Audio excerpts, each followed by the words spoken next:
What's shaking bacon? This is Photon here. This year's E3 has come to an end, and so today I'll be discussing my thoughts on each press conference with some guests. Please enjoy the video. So today I am joined by WestTownHD. What's going on, guys? Newtype. Yo, what's good? Photon. Yo! And Soulz. Okay, just to be different, I'm not gonna say yo. What's up? Alright, so let's jump right into this. So we're gonna go in order of the press conferences that happened. So EA. And to give a quick rundown of what EA announced, their major announcements were Battlefield 5, FIFA, Unravel 2, Sea of Solitude, Command & Conquer Rivals, and Anthem. So, Blake, let's start with you, since I know, especially for Command & Conquer, you have some thoughts. First of all, there's one announcement on here, no, two announcements on here that you didn't point out. There was NBA and there was Madden. Let me tell you. Let's say major announcement. No one cares about. So, FIFA's a major announcement? Wait.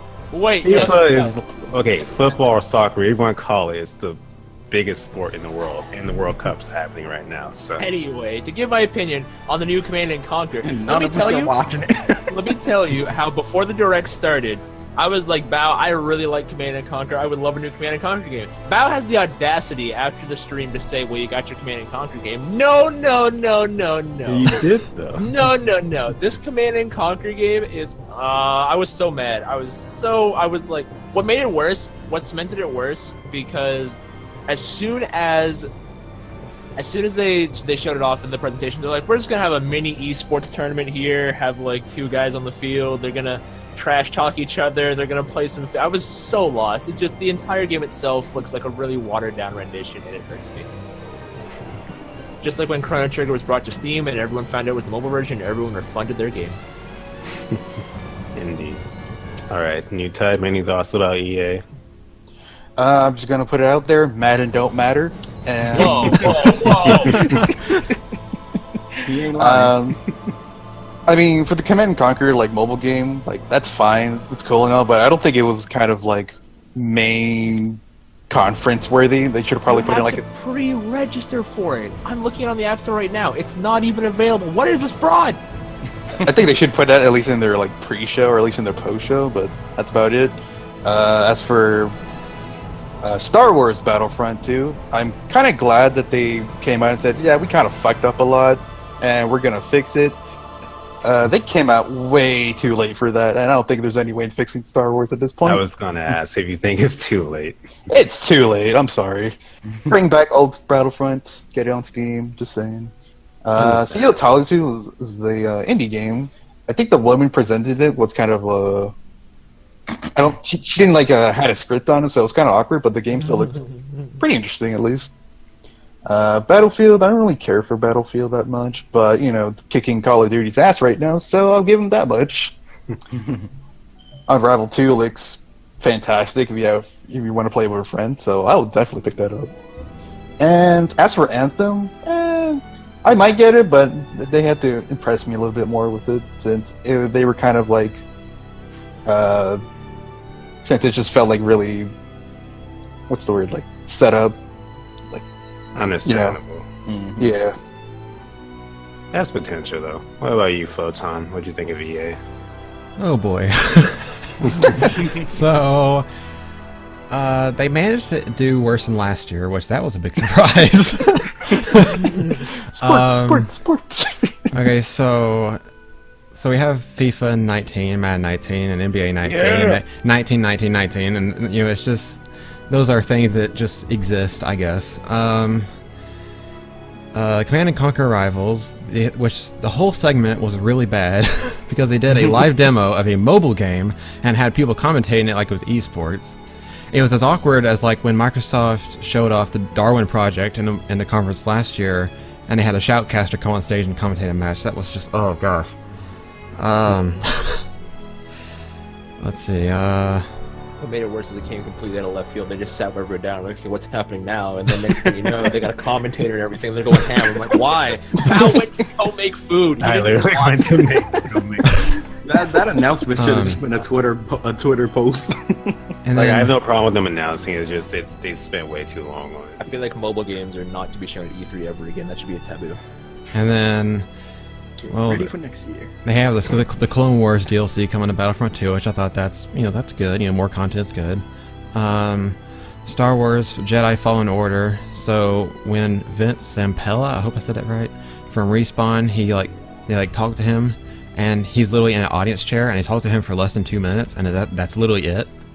And that was just a terrible reveal. Like, you don't show something, and then you just you don't reveal it. And if even if EA pushed him to talk about the game before they were ready to show anything, in the end the game was still one of the more forgettable announcements in this entire E3. And then Sea of Solitude had a cool concept and art style, and I really love the whole aesthetic of the game. I just hope that the message the game is trying to give to the player is achieved, because a lot of games that try to deliver a same or similar message end up missing the mark. And then Unravel 2, I haven't played the first game, but I think I really see the passion in the developer, and I'm glad to see that the first game was successful enough to get a sequel. The gameplay demo had that boo-boo at the beginning, but it was forgivable. I mean, at least it's like a legit game. It's like, no, it's all done. And it was really cool how they just shadow dropped it. It's just like, it comes out today. Yeah, that's cool. That's always cool. And then Anthem looks neat, but since it's EA, I'm concerned with the final product, obviously. And also, there was early concept art for a game releasing very early next year, which is very weird to see. Plus, they had looping footage as well. The overall presentation was a mess, but I'm still kind of interested in the game. So, yeah. Alright, what about you, Soulz? Thoughts on EA? Overall, I don't really have much to say about EA, because literally only 2 games up there that had my interest, and that was Unravel 2 and Anthem. Unravel 2 looks just as good as it did last year, which can either be a good thing or a bad thing. Obviously there'll be newer levels, but I didn't see anything that's really new about the game besides the extra playable character, which I heard is local only and not online multiplayer. For Unravel? Yeah, for Unravel 2. Huh. I actually wouldn't be too surprised. Yeah. It seems like one of those games. Yeah. Surprisingly, was it last year where they introduced that career mode for FIFA? I think it was last year. That actually made me interested in FIFA more than this one, but like I said, Anthem and Unravel 2 looked the most entertaining. Anthem, I think I'm glad they showed us a lot more gameplay. In the beginning, it took them a while to get to the gameplay, which got me worried. But once they got there, it looked really good. It looks like a really fun co-op game. Like I said, also the best thing about that game to me is the movement and the traversity. I think that looks really good, and I like the designs of some of the mechs, and I love the fact that you can actually customize them with your other colors and all that. So yeah, Unravel 2 and Anthem, those are the ones to look out for me at the that was shown at the EA conference. The Evangelion color in Anthem, though? Yeah. That's definitely what caught my eye. I'm surprised not a lot of people talked about it, besides the thing RPG. I gotta name my character Shinji now. Gotta get better. Now, Newtype, if you do that, though, you're not allowed to get in the robot. Everyone's yelling at me. But yeah, that's pretty much all I really cared about from EA. As for my thoughts on EA, overall pretty poor, can't lie. But I did have interest in Sea of Solitude. It looks pretty cool. Anthem, I'm sort of with Newtype. I kind of need to see more of them to impress me and make me want to buy it. But it doesn't look bad. Especially if, it can be that new 4-player co-op that you play with your friends. Maybe not to the degree that Left 4 Dead was or anything, but, something like that. Yeah.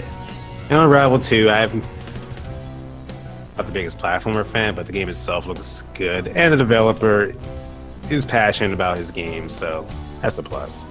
Other than that, But anyways, moving on. Like seriously, okay, so for like EA, like they do bad like every single year. Like we need like somebody to pretend to be a time traveler and like send like a email or something to like Andrew Wilson and be like, yo, if you don't do these specific things in like 3 years, your company's gonna go bankrupt or something like that. Like we need that to happen because like EA keeps screwing up. EA. Well, here's something for 2019. But Madden! But Madden! Madden don't matter. All right, let's move on to That possibly career the mode. biggest one of E3 this year. Surprisingly, too, Microsoft. Yes. So Microsoft's big announcements were Halo Infinite, Ori 2, Tales of Vesperia Definitive, Sekiro. They had the Kingdom Hearts 3 Frozen trailer, the Sea of Thieves expansions, the Division 2, Devil May Cry 5, Cuphead: The Delicious Last Course, Jump Force, and Gears Pop and Gears 5. So, Blake, your thoughts on Microsoft? And let me tell you though, Halo Infinite, I'm gonna predict it right now. Master Chief is not in the game. Master Chief is not in the game. The main Spartan they showed off there, if you look at the curvature and the booty, that a woman. All right, I'm just saying. Really? I'm just saying because if you look at Cortana took over. Cortana took over. Nah, I think it's a different Spartan. I haven't played enough Halo lore to know what Spartan it could be. But either way, I feel like this is like more of a spin-off game. I don't think it's gonna like be like a sequel to Halo 5. I'm just Halo happy 5 it's coming to PC. Yeah, that too. Because if it's going to PC, is it like a day one thank for the you Lord. guys? Depends on what it is, honestly, because people are thinking it might be a remake or reboot. We don't know if it's like actually Halo 6. I just really hope that it's like better optimized than Forge, because if you play Halo Forge, it's not optimized for mouse and keyboard. You can't do it. And Tales of Vesperia, never played a Tales. Well, I tried to play Tales of Symphonia. I got a few hours into it, but never went back to it. Tales of Vesperia, definitely, maybe Shame. at some point. I heard Vesperia is really good from the hardcore tryhards. My boy Shadow Elite HD. I hear everyone gassing this game. So I mean, hey, might pick it up on sale at some point. Kingdom Hearts 3, literally I saw that Frozen trailer, and now I'm playing Kingdom Hearts 1. I need to know more about this series. Don't judge me, alright? I used to like Frozen, then the internet, and Disney took it way too far. Sea of Thieves, I honestly forgot they showed that. What was the trailer? It was like 2 expansions. They showed 2 expansions. Is Yeah, that who gonna make cares? people? Isn't it free to play though on the Game Pass? Well, how do people? Anyway. Well, Division 2. Well, the complaint is that Sea of Thieves lacks content, and hopefully this addresses that. It lacks content. It's a very busted game. You need an Xbox to play it. Has beautiful water. All right, That's now. all. It does. Speaking of beautiful, Devil May Cry 5. Never played a Devil May Cry game, but I'm a huge fan of the Bayonetta series, and they're very close in the way they play. Devil May Cry 5 looked really good. The music was super bumpin'. The fight scenes looked really cool. Definitely was something I gotta look into. I need to pick up the Devil May Cry collection and give that a try. Cuphead, always super fun. I don't understand how kids can play that game. A kid came into the store one day and said that he'd beaten all of Cuphead. And I was like, there's no way. And then his father came in, he's like, yeah, no, he's really good. And I was like, you guys are on meth crack. Because there's no way little Johnny got past the first boss when I couldn't get past the first level. We're not going to go into that. Jump Force. Jump Force is probably in my top 3 most hype announcements of this E3. I'm an anime weeb, call me what you want, but that trailer, Frieza got decked. For no reason. Frieza didn't deserve that. Frieza's gone. You really didn't. Alright, literally, Goku by himself was enough to beat Frieza, but you got Gear 4 Luffy in there, you got Nine-Tails Naruto. Nah, there's nothing left. There's nothing left. Is he even playable? This man is gone. Take this man out of here. I don't know why they made they made Frieza take all that heat. Frieza took all of it. Oh my, it was beautiful, but that man, oh man, Frieza's gone. Also, Gears Pop looks. I showed my brother, but then showing him Gears 5, and he's like, "I'm really disappointed in Microsoft this year. I can't live anymore." And I showed him Gears 5, and he was happy. But Gears 5 looking really good. I definitely need to pick up the collection on Windows 10 because it's only like $29, and that's actually really good because it comes with Gears of War 1, 2, and 3, and then Gears of War 4 is on there for another price. So I mean, I need to get into the Gears series. But yeah, overall, Microsoft is definitely leading the Series E3. Alright, let's see. Nice. Halo Infinite. We don't really know much about Halo Infinite, whether it's like a side game. I hear people say it's going to be a battle royale, which actually kind of be pretty interesting, so we'll have to see, but I'm excited to see what it is. Ori 2 looks good, never played Ori 1, might pick it up one day. Never also played a Tales of game, and everyone's been hyping this one up a lot, so I might have to check it out. There is, There was a really cool looking game that I was actually very interested in called Sekiro. was like a samurai, and like he dies and comes back to life, and I think that would be pretty cool to see once we know more about the game, since we don't really know much about it at this moment. Kingdom Hearts 3 Frozen trailer that was pretty good. I'm excited to see more for blah blah blah Kingdom Hearts things. There's a lot to talk about. I don't want to like. Anyway, Kingdom Hearts 3, very excited. Sea of Thieves, pass. The Division 2, hard pass. Bang, bang, bang, pull my devil trigger. I am excited for Devil May Cry 5. I just watched the full song. Oh my god, it's so good. I want it now. I can't wait. Cuphead, The Delicious Last Course, DLC, huh? Get it? Haven't played Cuphead yet, although it looks cool. Can't wait to see that. Jump Force, I'm not excited for Jump Force like everyone else, mostly because this game depends on who's the roster. If the roster's not good, this is kind of I'll pass. Especially they confirmed that like Light Yamagi is not like a playable character. So that's kind of They already have like Naruto, Luffy, and Goku. I mean, who else could you want? Not those guys. Simone, is that what you said from Duran Lagann? I agree. Well, Simone's I mean, not shonen. oh, I'll let you finish. Go ahead. I mean, I just want like more variety of shonen characters other than the ones everyone kind of expects. Like to love Rue. Okay, so since this game pretty much looks like J-Stars, I guess you can pretty much kind of guarantee that the characters from that game are going to come to this game, plus more, which is what I'm hoping for. I mean, that's what I'm hoping for too, but it's just like kind of like the obvious like safe picks. Yeah, it's kind of a pass for me. Once we get Hunter x Hunter and My Hero, I'm happy. Yeah, because there was a lot of characters that were missing from J-Stars that I was kind of upset about, like Jotaro, Dio. But yeah, once we see more of like what the roster's actually, I might get it. And the game like looks fantastic, although the gameplay is kind of like clunky at the moment. Yeah. It's pretty early in development. So yeah, hopefully that was just like the early beta one. They'll fix it up in a bit. I mean, they only have like 6 characters to show off. That's pretty early. I like the gear section of the of Microsoft where they kind of faked you out twice. That was hilarious. They showed you like Gears Pop, and then they show you the Gears Mobile, which the Gears Mobile actually looks pretty fun, not gonna lie. And then they actually get into Gears 5, which is actually pretty cool. And overall, I say Microsoft did pretty good this year. Same. All right, Photon, your thoughts on Microsoft? Oh, right. I'm about to give them roasty hands. I'm not going to roast them. Okay, so starting off with Halo Infinite, which is the first thing they showed. It was a cool reveal, and apparently, according to like Halo fans, I'm not a Halo fan because I never played the series because I don't own any of the Xbox systems, but apparently the trailer resembled like the very first Halo trailer or something. Yeah, it did. So that was a really cool touch. Which is one of the reasons people think it might be a reboot. And then, but like my problem with the game is the title, because like Infinite right now isn't a very like positive word in the community, considering we just got Marvel vs. Capcom Infinite, and that didn't turn out too well. Oh wow. I didn't think about that. So hopefully they know what they're doing. Now I'm crying inside. Thanks, Mocha. You're welcome. So they also revealed, Rare revealed Battletoads, and this was a huge surprise to me, especially after all the Perfect Dark rumors that were out and about like Rare working on a new Perfect Dark, but then it ends up being Battletoads, and that took me by surprise. So do you think Battletoads is like a remake of the first game, or is it like a sequel? I think it's like a reboot of some kind. I think it's going to be a remake. Capitalize on that nostalgia. Alright, fair enough. And then Cuphead got some DLC, the Delicious Last Course, and that was cool to see. You know, just anytime a game gets new content, it's usually a good thing. Hold up, before you go on, I never played Battletoads, and it's not on the list, so I don't want to forget it. But what is Battletoads like? What kind of game is that? Teenage Mutant Ninja Turtles, the SNES game. Yeah. Sort of imagine that.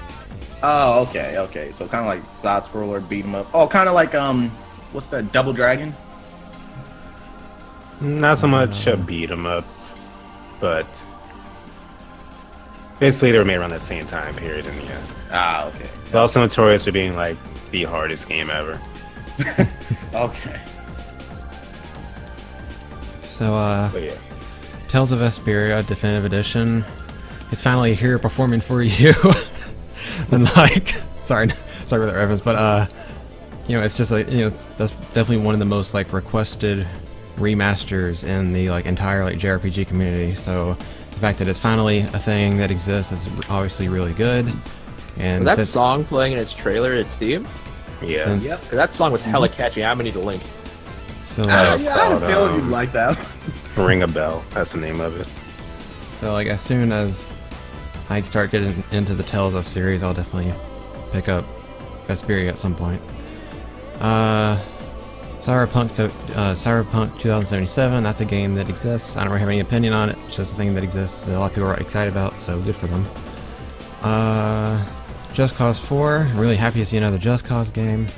The jungle-y setting is definitely different. The weather system looks crazy, and that can definitely create some interesting moments. I'm looking forward to it, even though it does release 3 days before Smash Bros. Ultimate. Oh, wow. Hope your wallet's ready. It's not. I just bought Sorry, I just bought Shadow of the Colossus and pre-ordered Kingdom Hearts 3 today, so yeah. Shout out to the people that pre-ordered Kingdom Hearts 3 5 years ago. So They already made their money back. so Devil May Cry 5, that's a thing, and That's a thing. and I know that people are really happy about that because a lot of people are really wanting a 5th installment since the 4th game came out 10 years ago, and I'm really happy about that. Even though I haven't played the series, I'm really happy about that because I'm going to try to get into the series. Had the first game, still haven't played it, but Devil May Cry 5 looks neat. One thing I like about this whole Devil May Cry 5 thing, like, no one is mentioning DMC. It's like, yeah, we're just not going to talk about that anymore. Nobody cares about DMC and It's email crazy, Dante. it's crazy how they rebooted it and then went back to the original. This is bullcrap. And then they showed Frieza, or wait, what? What? My bad. People actually call him Frieza. Frieza. Forza Horizon 4, goodness gracious. And surprisingly, it actually looked kind of fun to me. Kind of. I agree. Of course, we have the new Nier that's coming to Xbox One, which I'm happy about. That allows more people to experience the game, but I still wish that they'd bring Gestalt and Replicant over to Xbox One and PS4 so people can no longer have an excuse to play it before Automata. Gears Pop was the best troll in E3 history. That was so good. And then of course Gears 5 got announced after that, which that was cool for the Gears fans. They also showed off that Zelda-style game called Tunic, where he plays like that little fox. Developed in Halifax, Nova Scotia. That's my town, boy! And I really liked the art style of that. Jump Force, that was a big surprise. And I'm just really excited for that. I hope to see, like... I haven't read JoJo yet, like, I haven't read Part 5, beyond that, but I'm really hoping we get some characters from, like, Part 5 onwards and not just from, like, the TV show, the ones that have been adapted into the anime.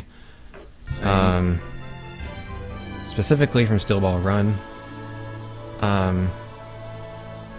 And yeah, the only thing that I don't like is the fact that they revealed that Light Yagami and Ryuk are story characters and aren't playable, which I was like, why?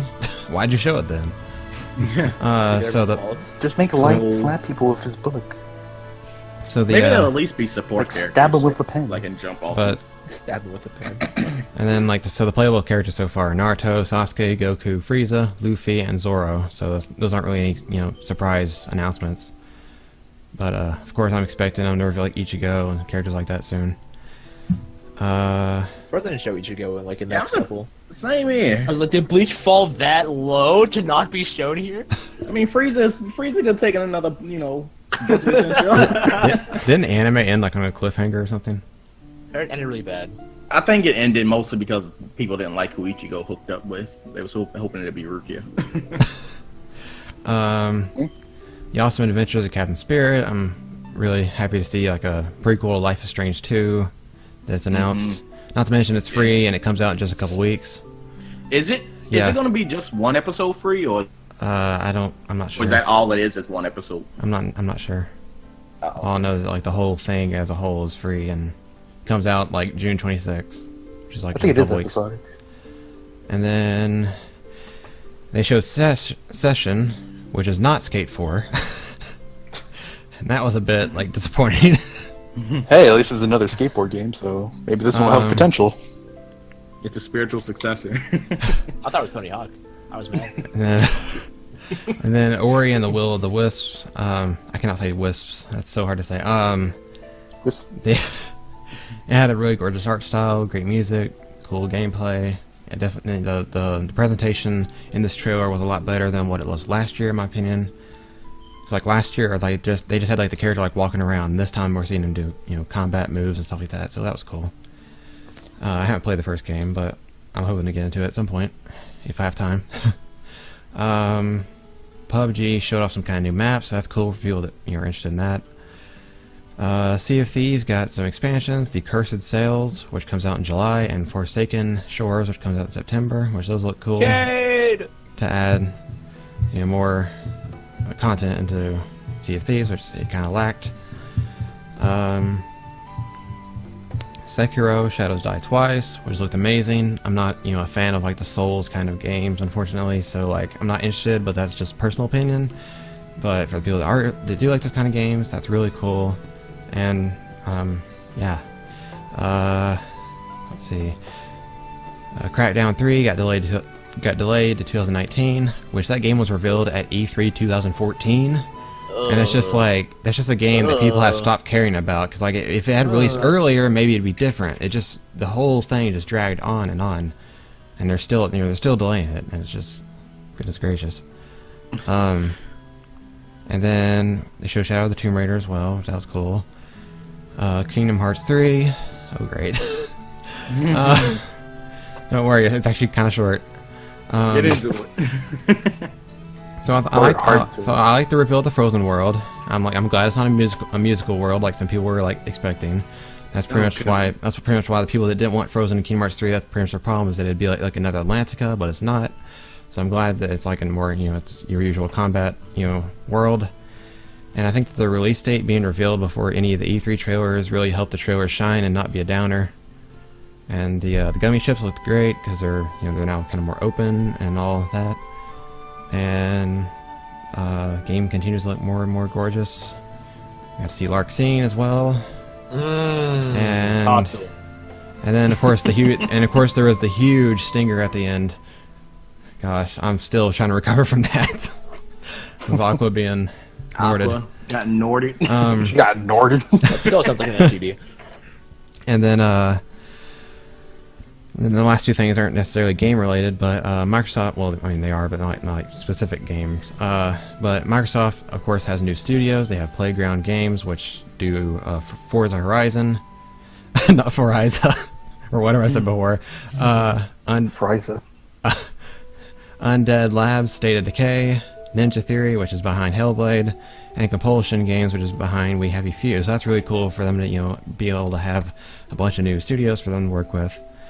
And then one thing about Microsoft's conference I didn't like is that at the very end they teased about the new Xbox that they're saying it's like currently in development and will be announced at next year's E3. And I just feel like that's a really bad move for them, because here they are announcing all these games, and then they're just like, oh, by the way, we have a console that's so much better than the Xbox One. We're going to reveal it next year, so you have no point in getting an Xbox One. Will it be the world's strongest console? Didn't last year they announced the other Xbox? The Xbox One X, yes. Yeah, the Xbox One X. But overall, I think Microsoft did pretty good this year, even though a lot of these games aren't exclusives. But like just the sheer game announcements were incredible. Step up from last year, even though last year they did really good as well. Microsoft's conferences are starting to get better and better. So yeah. All right. So, your thoughts on Microsoft? Okay. I'm just gonna go over the stuff I cared about, but so Ori 2. Ori 2 looked good. I still haven't played the first one, but I looking at this one, it just reminded me to get on that. I want to try to get that done this year. Of course, the one we've all been waiting for is Tales of Vesperia, the definitive edition. Yes. Right. Oh my gosh, like, it's just crazy to think we're finally going to be getting this game. And, it's also even crazier that it's going to be coming to a console other than the Xbox. The Switch, the PS4, the Xbox One. That's awesome. And I'm wondering if we'll get even more content than the PS3 version, because that'd be awesome. I doubt it, but That would be interesting. that'd be awesome. Even if it's just more costumes. Sekiro, I thought that looked really good. I'm hoping it doesn't play too much like a Dark Souls game, just because I feel like there's a little bit of Bloodborne or Soulsborne fatigue going around right now, especially after they announced Neo 2. So I'm hoping I don't mind if it plays like a Souls game, but at the same time, I hope it does something new and different. But it looked really good. How crazy that I would get like 3 samurai games and they all have to be like Dark Souls-esque games. Right? Because the Ghost of Tsushima kind of feel like that. It was a samurai game, but yeah, I think Sekiro looks like the best out of all of them, in my opinion. Kingdom Hearts 3, at each trailer they release, it looks better than the last and gets me even more hyped to get this game in my hands. I love the new look for stores like. I love the what was the Pirates of the Caribbean World they showed? Was that in this conference? No, that was in Sony's. That was the later one. Oh well, spoilers. Yeah, Kingdom Hearts 3 just keeps looking better each time they show a trailer, and it sucks that they are probably going to show more trailers by the time it gets released, because they announced that the release date is further than what we all assumed. So it just makes the wait even harder. Game's not coming out anytime soon. Come on. Stop. Alright, what else? Sea of Thieves, Division 2, no. Oh, Devil May Cry, yes, oh my god. Y'all don't know how y'all know how much I needed Devil May Cry 5, especially on DMC. That trailer was so hype. It was so lit. And it's crazy because they made Nero look exactly like the DMC reboot, Dante.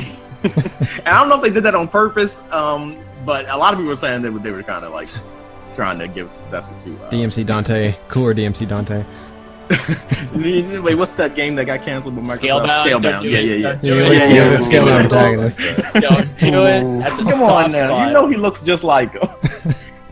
I'm upset that game got canceled. Ultimate You never know what can happen. Anyway, Nero looks awesome. People are saying that after his arm got ripped off, people are saying it was Virgil, and I've been looking at a lot of videos, and it seems like that's a plausible fact. It seems like Virgil will be in this game. Hey, as long as Virgil's back, I don't really mind. Same here. He wants his Yamato back. Anyway, moving on from that, we got Cuphead again, just like Ori. I have to play that game before I get into this. Jump Force. Let me tell you, when those Hokage heads were revealed, I thought this was a new Rise of Ninja game, which I would have been fine with because it would have been a win from Microsoft, and it would have been awesome to get a new Rise of Ninja game, because I think that was a pretty fun, a little bit more game that you could take more seriously.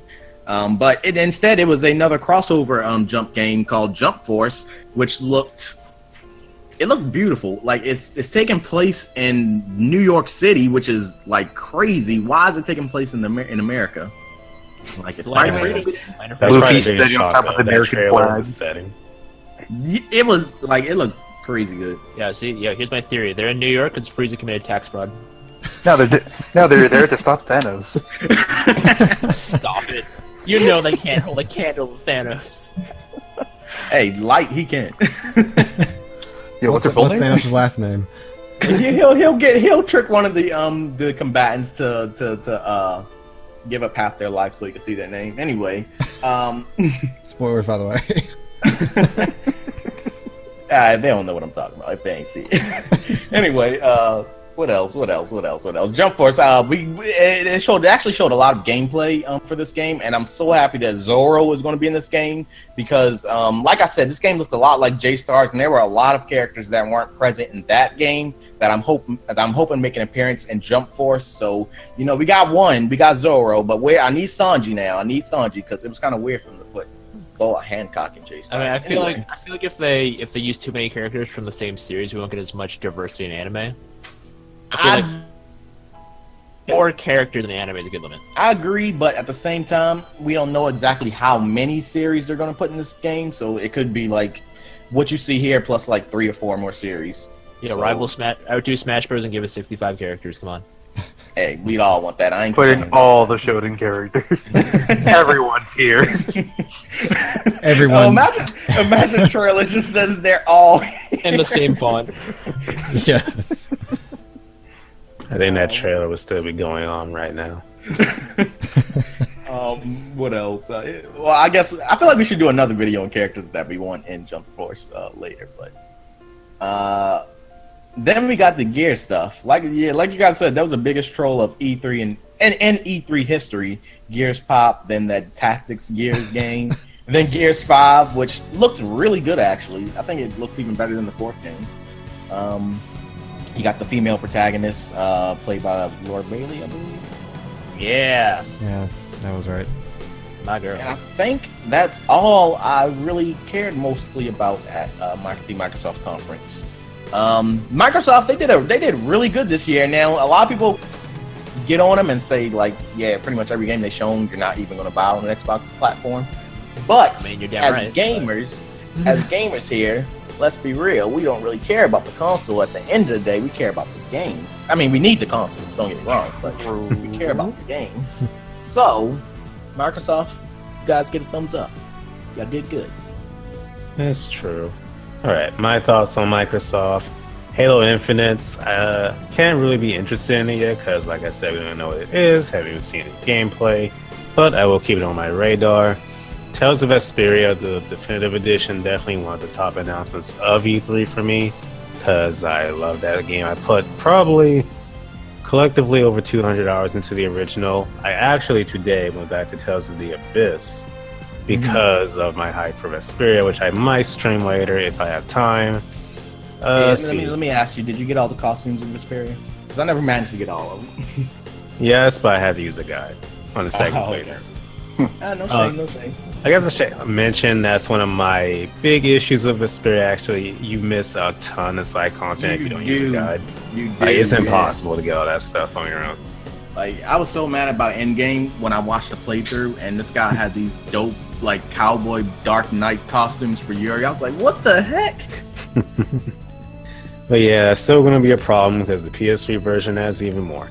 But, let's see. Sea of Thieves, don't own the Xbox, and can't play it. But the game looks interesting. I hope this does add more content to it because, I don't know, I'm a sucker for pirates. And the concept of the game itself is really cool. Yeah. Devil May Cry 5. This was a shock. Well, not a shocker because there was rumors. But I think what they did with it was a shocker with, Nero being back, his robot arm.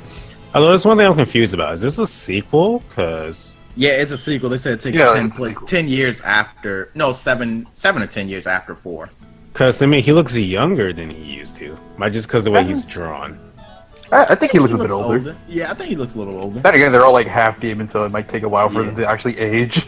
Yeah, and Yeah, this is also they are going with a more realistic art style, so that could be throwing you off.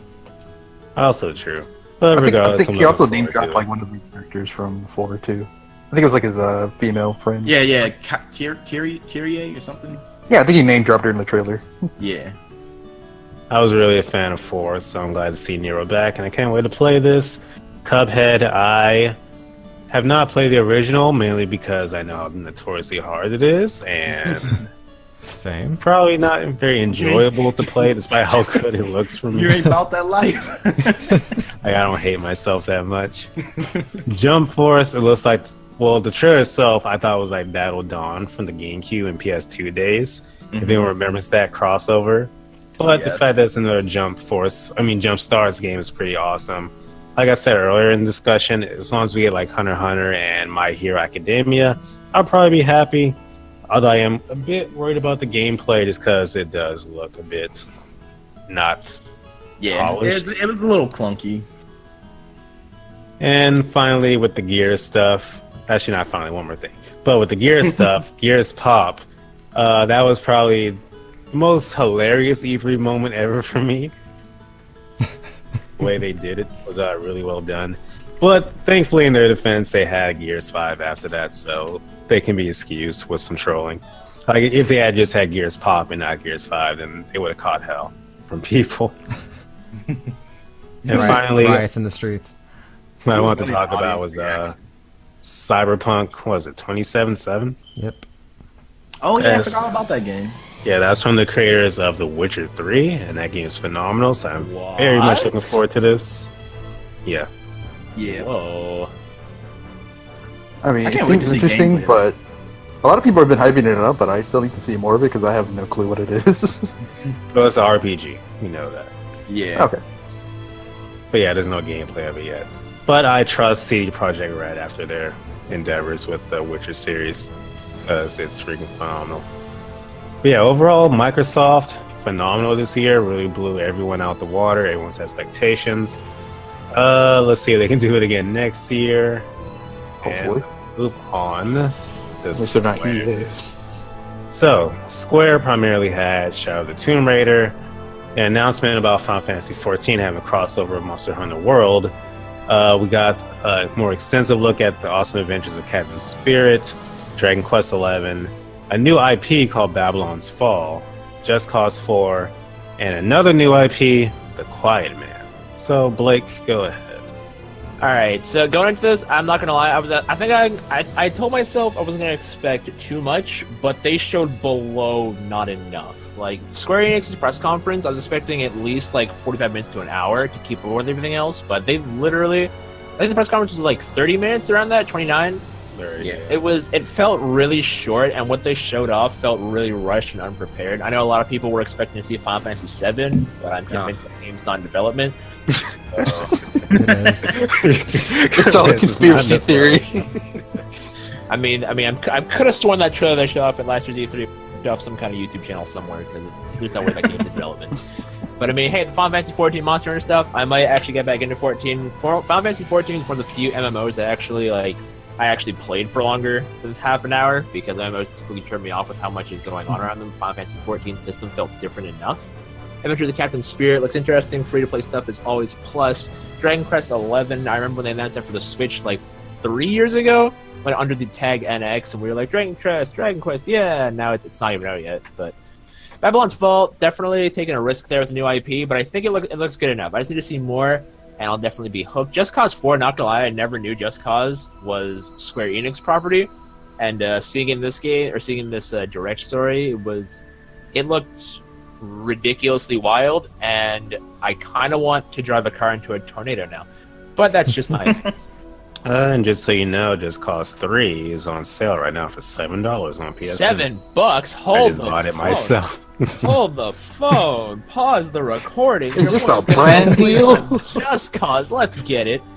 Alright, Newtype, go ahead. Alright, they showed off Shadow of the Tomb Raider, and well, I'm gonna be honest, I'm still not really that interested in the Tomb Raider series. I know it's just something that doesn't really click with me. Yeah, It looks pretty kind fun. of, yeah, it looks okay. serviceable, yeah. And they showed off the Final Fantasy XIV with Monster Hunter World collab, which I think it was like Monster Hunters in like Final Fantasy World. They're like raid bosses, I think, right? Probably, yeah. Well, it's Rathalos in Final Fantasy, and Monster Hunter's game, the Behemoth from Final Fantasy. Regardless, it looks dope. I might actually get into it if I had a good PC to run Final Fantasy XIV. Nah, you're fine. The awesome adventures of Captain Spirits looks kind of interesting. Just go into like a kid's imaginations, just go wild, It's and so hopefully weird. It's gonna take a dark turn. It's gonna be depressing. It's I hope so, don't because- not. It's gonna be depressing. I'm kid hoping it's dies not with a- the purgatory, some shit. I don't know. Anyway, it looks I hope it interesting. gets that serious. I hope it gets that And- serious. I'm not sure if the other episodes. I'm pretty sure this is gonna come out in parts, so hopefully the other parts might also be free. So we're gonna keep an eye on that. Dragon Quest XI, I'm actually excited for. The only other Dragon Quest game I ever played was I think 9 for the DS, and I thought that was pretty good. So I'm excited to see this one. Babylon's Fall, that's a thing. I don't know how to think about it. It looks interesting. Still need to see more about it. Just Cause 4 looks crazy. I definitely want to drive into a tornado. And The Quiet Man. I'm assuming this game is you just play as a deaf guy the entire. Here's your Daredevil game. In case you ever Alright. wanted one of those. So hopefully this game doesn't fall below Death's ear. I'm actually a bit surprised they haven't Okay. had more Daredevil related stuff in gaming. But anyways, Photon Europe. Okay, so Square Enix. Their conference was not good. I but just expected you to defend them a tiny bit. but I wouldn't say it was like the worst of the worst. Like EA still would. worst. But you can't beat EA in terms. You can't go lower than EA. Madden was hype. Man, it don't matter. So, you know, I ended up being a little bit disappointed. So, we had Shadow of the Tomb Raider, which, you know, we got a good gameplay demo of that, which looked good. Seemed very, like, Assassin's Creed-esque. We had Dragon Quest XI, which we had, you know, some good stuff on that, and even a crossover between it and Brave Exvius, I think. Yeah. Final Fantasy 14 stuff really confused me initially when I was watching, the showcase for the first time, because it looked like I couldn't tell if like the crossover was for Monster Hunter World or if it was for Final Fantasy 14, but it ends up being for both. So yeah, but like initially that just seemed really confusing to me. Just Cause 4. I mean, I don't really have much to say about the game aside from what I said before with Microsoft's conference. Babylon's Fall. It's really cool to see Square Enix and Platinum Games team up again, and I can't wait to learn more about this game in the future because it looks very interesting. The Quiet Man was a really like poorly done trailer. Because like I didn't understand a single thing about the game, and thus I found myself entirely uninterested. But you know, hopefully they can like show us more of like what exactly the game is at some point in time. Daredevil DLC soon. And then like when I first saw it, I think when I first saw it and I saw like the guy like he had like the hood on and like he had like the hood covering his face, I thought it was like a new like Deus Ex game, and then I was like entirely disappointed. But yeah, so and then Kingdom Hearts 3, the trailer felt like a very like director's cut of like the previous one. Yeah. But I enjoyed the added scenes. I don't really have much to say about them aside from, well, Zigbar looks great, but I think he needs a little bit more wrinkles like in his face for his model. But that's about it. Square Enix is, I'd say they're above EA, but you know they're down there at the bottom of the sea. I don't know, Photon. EA brought their A game. Isn't it weird how Square got gypped at their own conference? They didn't even have the Pirates trailer. They just showed like the Frozen trailer again. Yeah, it's funny how Square, you're expecting like a Kingdom Hearts trailer in Square's Nah, you would thought. You would have I know, thought. it's like a lot of staples you expected from Square, but not Square's really. like, oh, should Like, we have a I'm press just- conference this year? What do we get? There's just a lot of things I was expecting to see from like other games that they didn't end up showing, and that just kind of led to me being disappointed. Like we didn't even see the Avengers project. Like there's just so many Does that there's so exist? many Man. there's so many things like they just didn't show, and I was like, okay, that's surprising. Probably wasn't ready yet. That's probably the main issue. That's what you always say with Square. They like to announce things, but they don't have anything to show. That should be their slogan. It wasn't ready yet. He wasn't ready! Alright, Soulz, your thoughts on Square this year? Alright, so while Square showed some pretty cool stuff, to be honest, I don't know why Square even had a conference.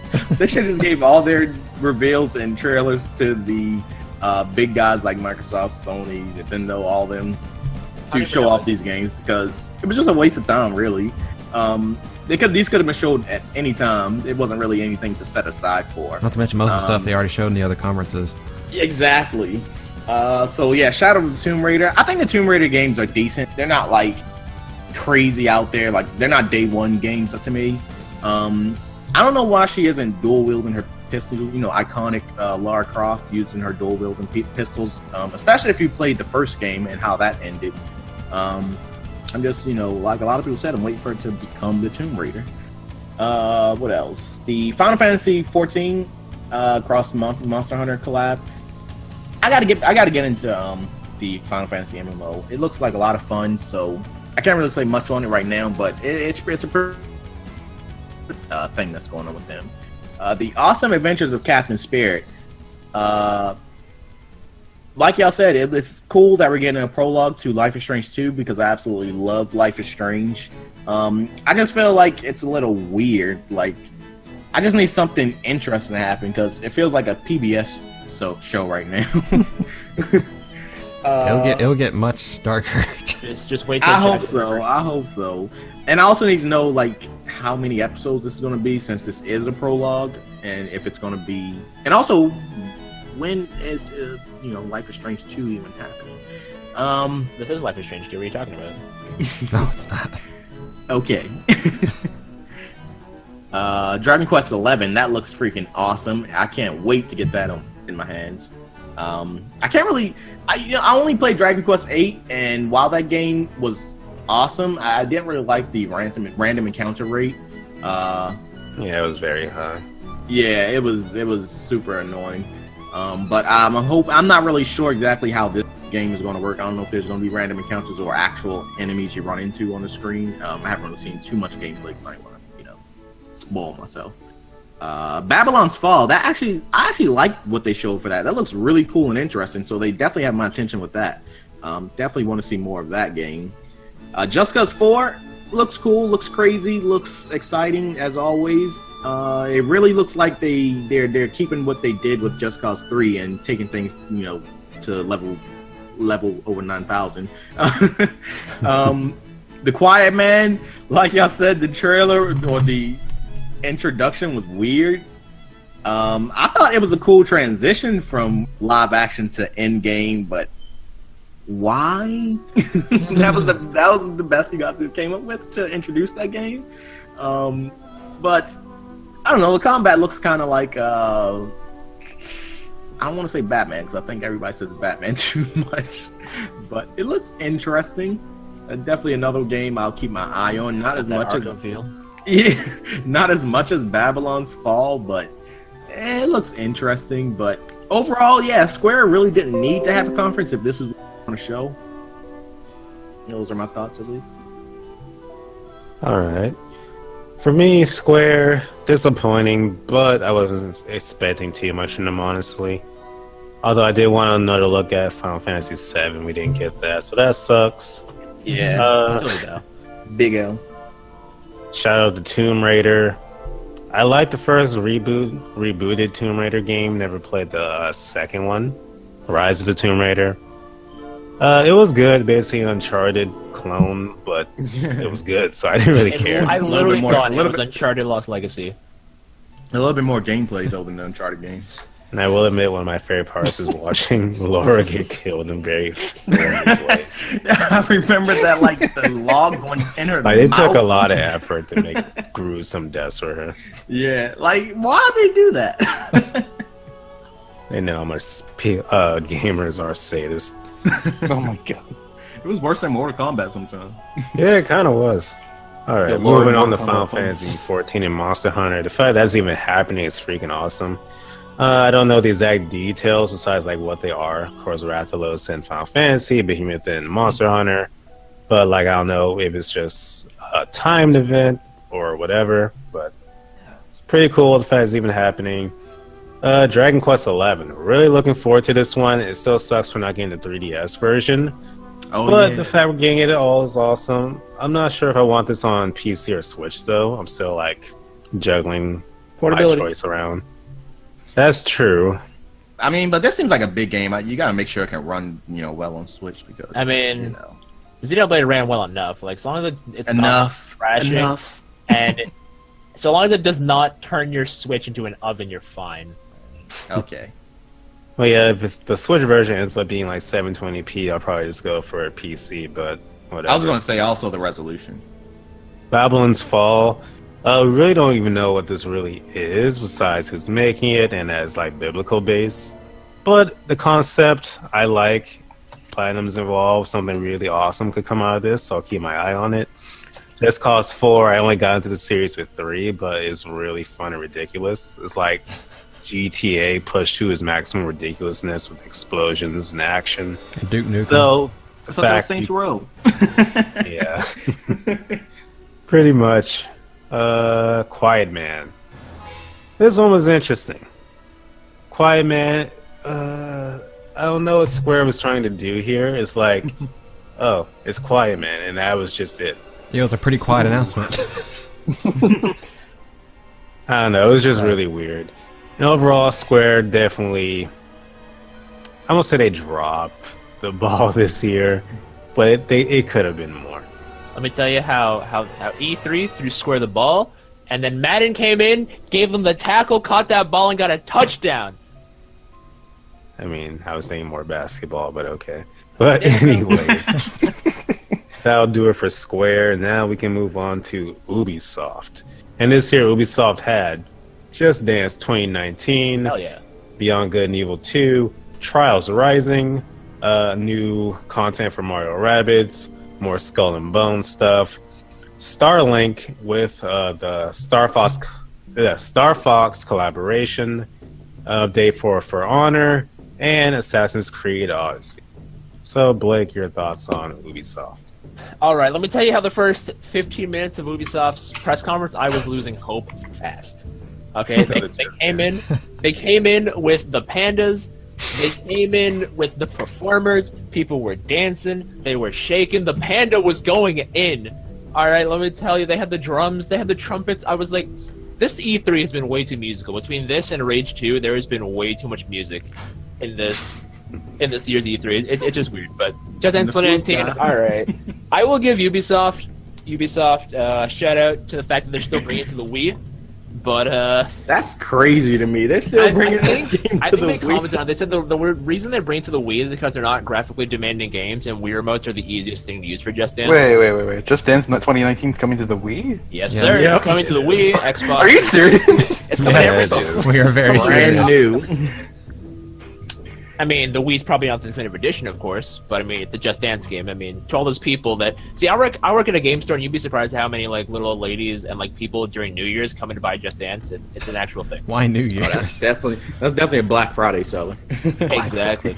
Beyond Good and Evil 2 looked interesting. I mean, I know nothing of the first Beyond Good and Evil, but just immediate thoughts on Beyond Good and Evil 2 kind of look like Guardians of the Galaxy. Not gonna lie. But Trials Rising, I think I was the only one that was hyped for that game because I love the Trials Evolution series, and that game looks really fun. I'm going to need to get it. It's coming to Switch. That may or may not be day one, depending on the price point, because I know Trials games, Ubisoft games in general, drop in price like water. So, Mario Rabbids DLC, let me tell you how my boy Donkey Kong, he had they had the Donkey Kong rap going in the back. I was feeling it. I need to pick up XCOM. I mean, Mario plus Rabbids.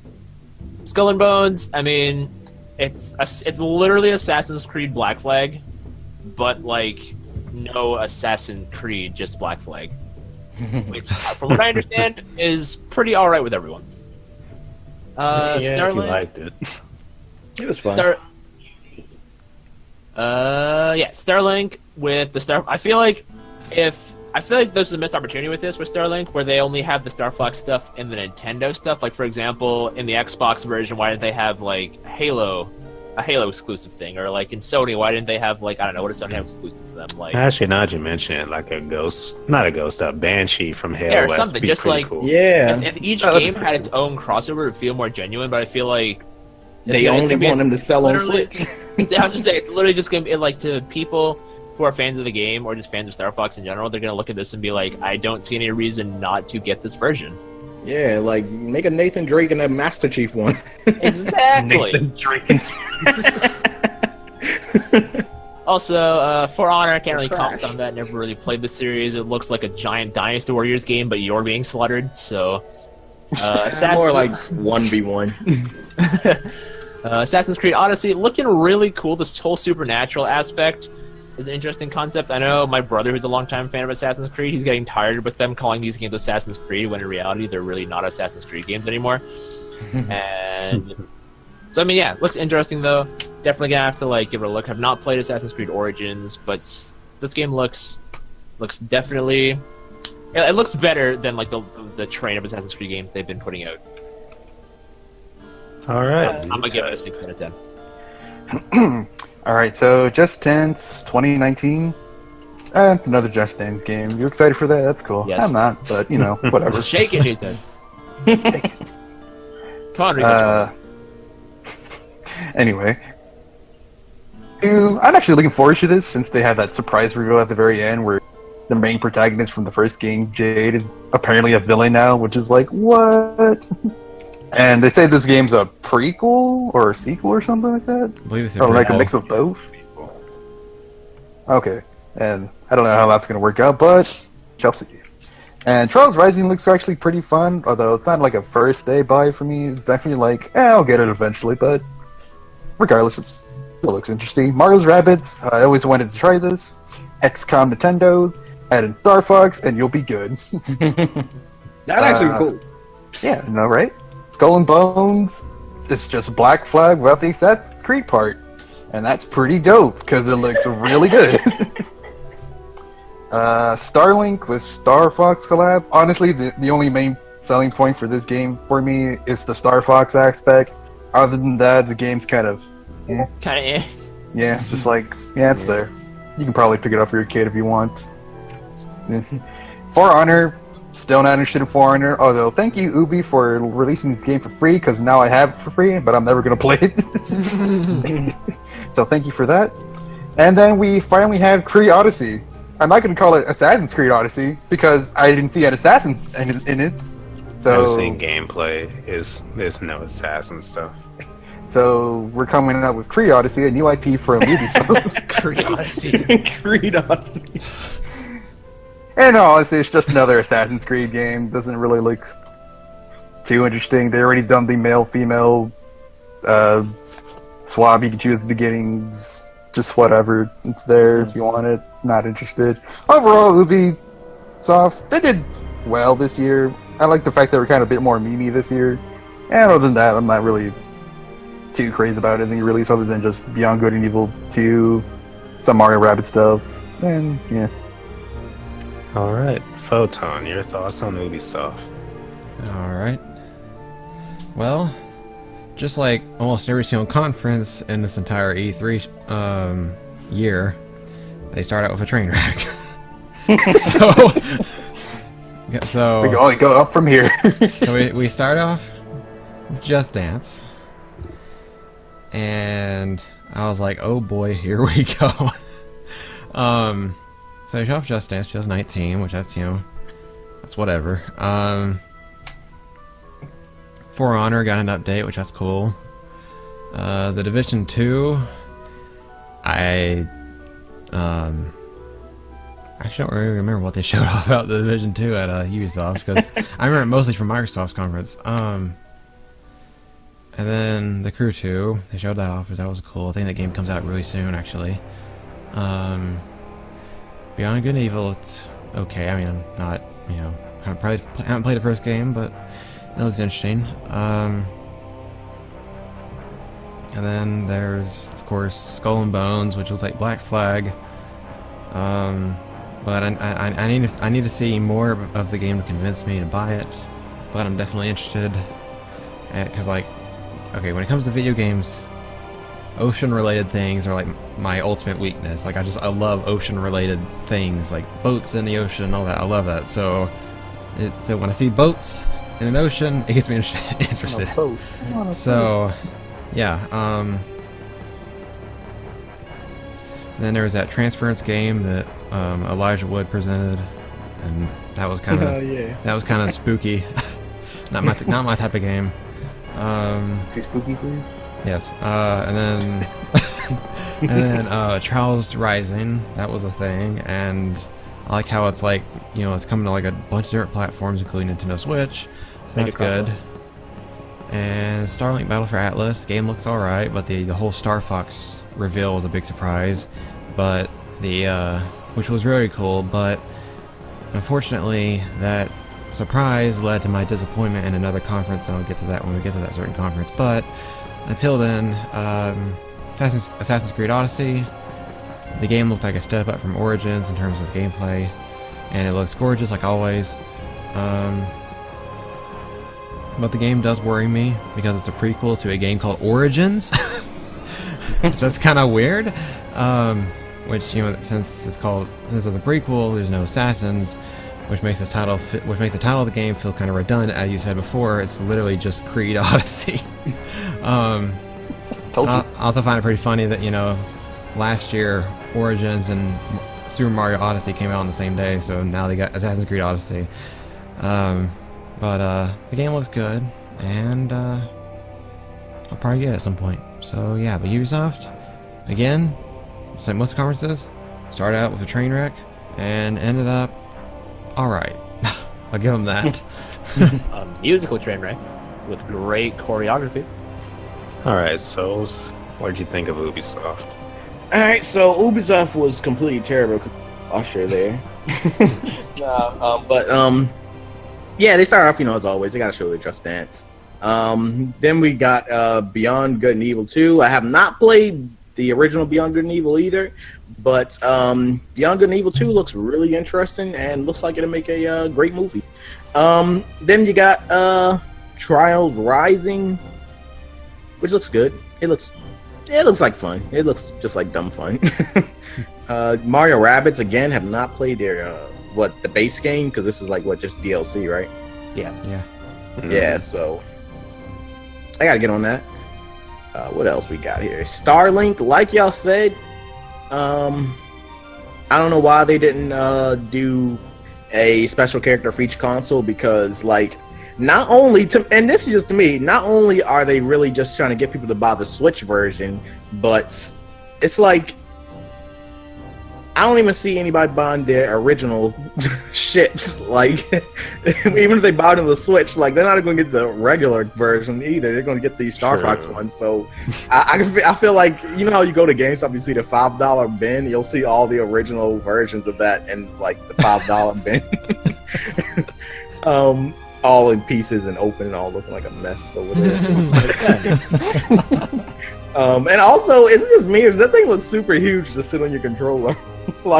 Is your hands sit there to sit there at all times? Yeah, you're supposed to keep it on there at all. It clips on. Pass. I don't know. Little Billy's going to have a problem. He's going to step on that and break. Gonna break his wrist. He's going to break his hand and the controller. I skipped Skull and Bones. Yeah, like y'all said though, this is like Assassin's Creed Black Flag without the Assassin's Creed. So they should just call it Black Flag. And then we got For Honor. I downloaded it, played a little bit of it, and it was alright. Creed Odyssey. Is that what we're going with now? We're gonna stick with Creed Odyssey. Like you said, it's weird that this is a prequel to Origins Odyssey. What's the next Assassin's Creed going to be? Caveman Creed? Caveman? Far Cry Primal. Assassin's Creed Primal. Creed Primal. Creed Primal. They're gonna be jumping from cliffs. Hitting people with rocks. Yeah, man, I don't know. Assassin's Creed games, they always fool you. They always look awesome, but I'll give them this. Ubisoft really does sell their Assassin's Creed games. They really look good when they show them off at the E3 floor. But as always, I can never get an Assassin's Creed game day one. They're not really. You just gotta hope they work day one. Yeah. But yeah, Creed Odyssey, it looks pretty cool. Well, I'll probably get it eventually. I hate that you guys are calling it that now. Is there any other name? Anyway. Maybe they'll show the little arm switchblade that they usually show. Anyway, Creed Odyssey looked okay. Ubisoft overall, it was decent. All right, for my personal thoughts on Ubisoft, started off really disappointing for me. Although to be fair, I didn't expect too much of them this year, anyways.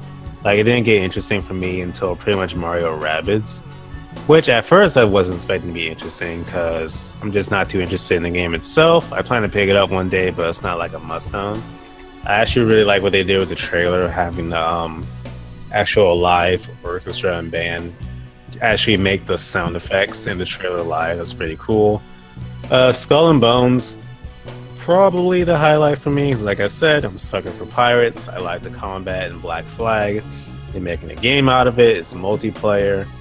Right up my alley. Definitely going to be checking that out. Starlink, I have no interest in the game, but the fact this is even a thing, Star Fox stuff is really awesome. For Honor. Before For Honor was out, I was sort of interested in the game, but once it came out, I just had no interest in it.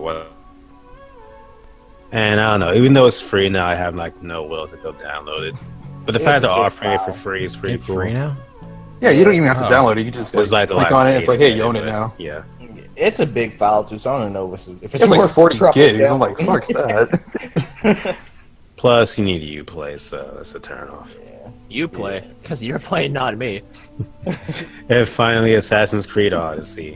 When I first saw a trailer for this, I thought it looked okay. I would give it a chance. But then I saw the YouTuber, Rad Brad, I believe his name is, play it.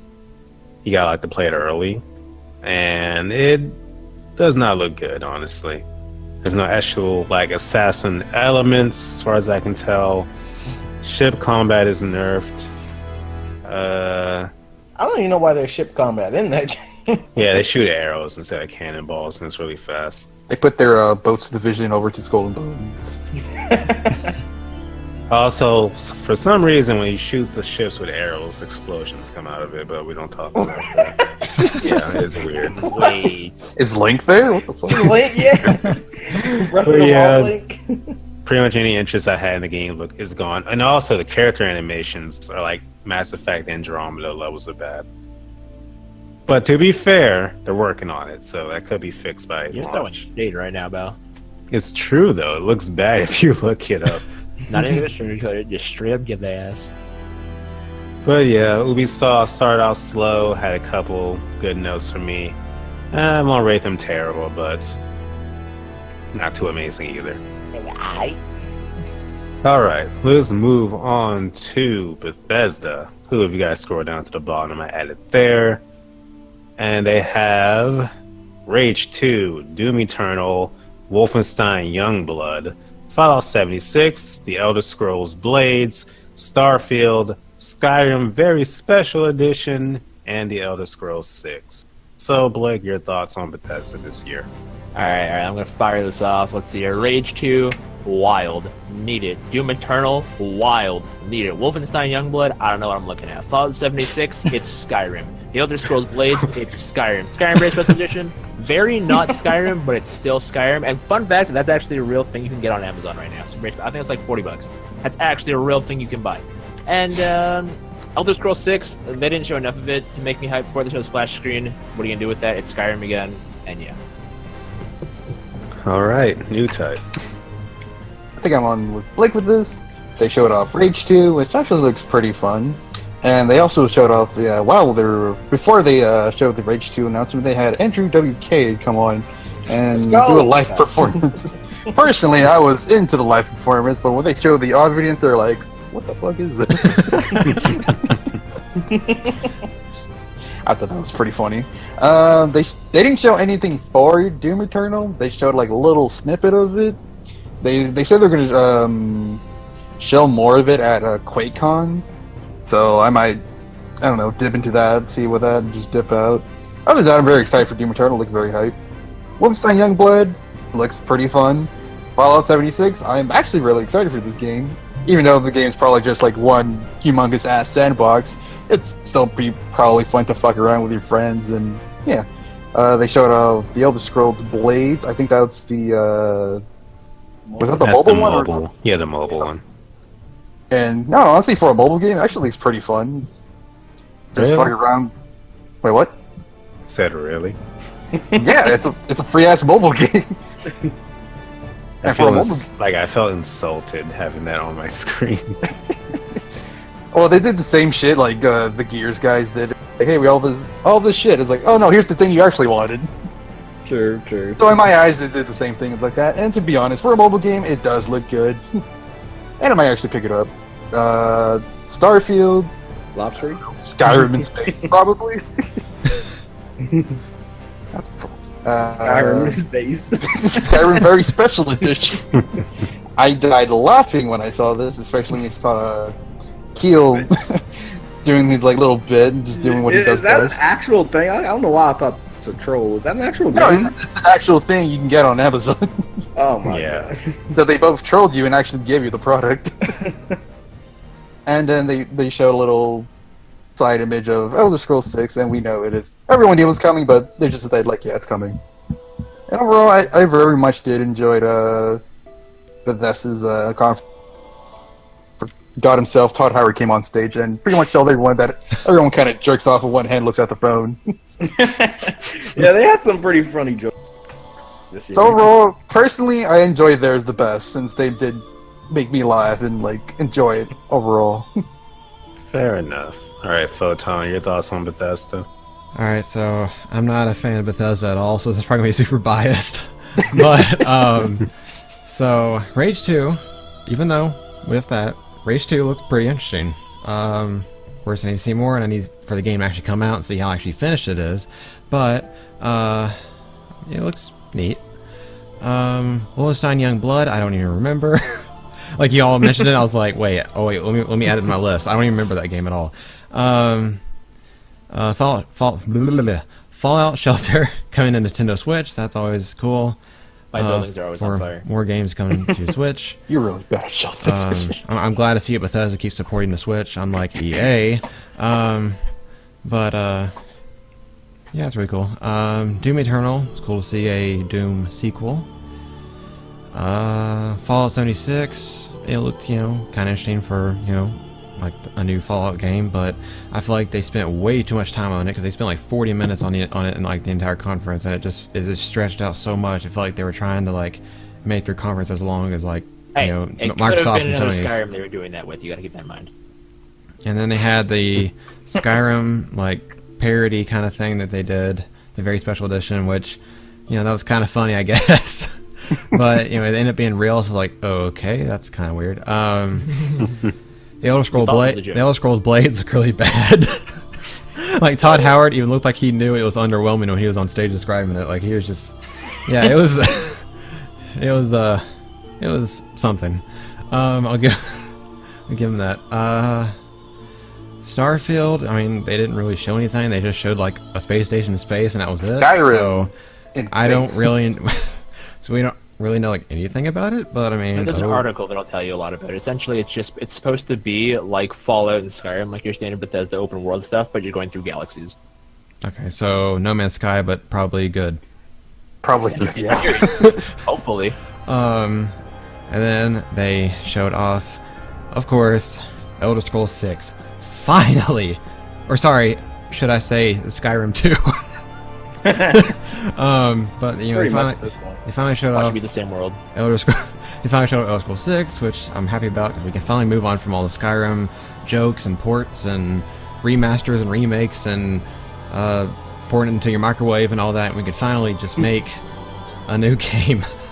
And then we can do the same shit for that game. I would say y'all better enjoy this because Skyrim, like Elder Scrolls 7 is not coming for the next like 30 years, right? You're not wrong. No. After about 10 ports of 6. Well, which is going to come out first? Elder Scrolls 7 or Final Fantasy 7? Whoa. Ooh, that's a bet I'm not taking.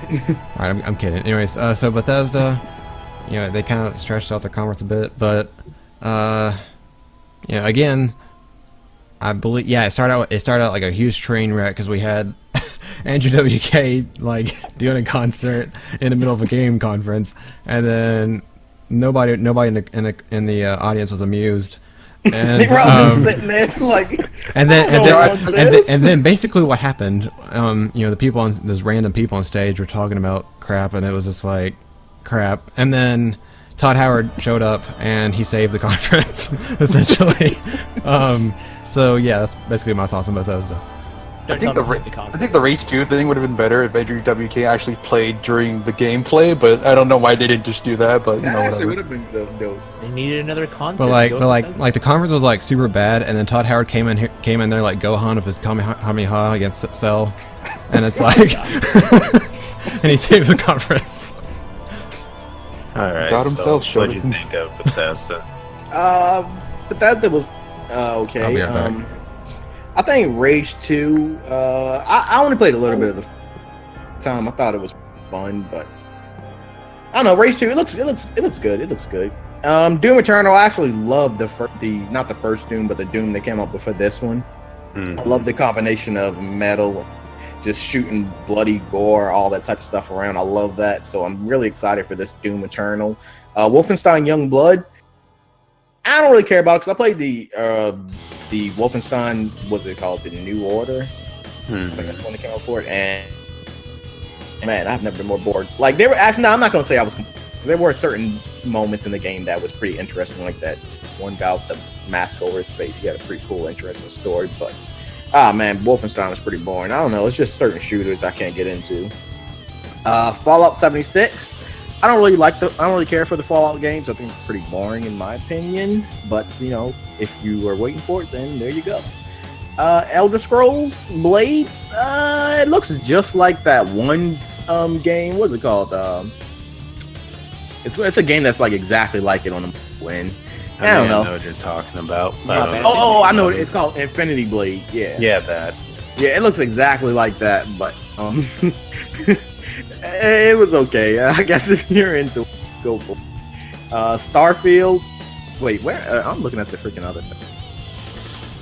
Am I on the right thing? Yeah, I'm right there. Okay. Yeah, Starfield. Yeah. Skyrim Very Special Edition. That was a thing. That was pretty funny, actually. I actually liked that little skit they did there. Ate all the cheese.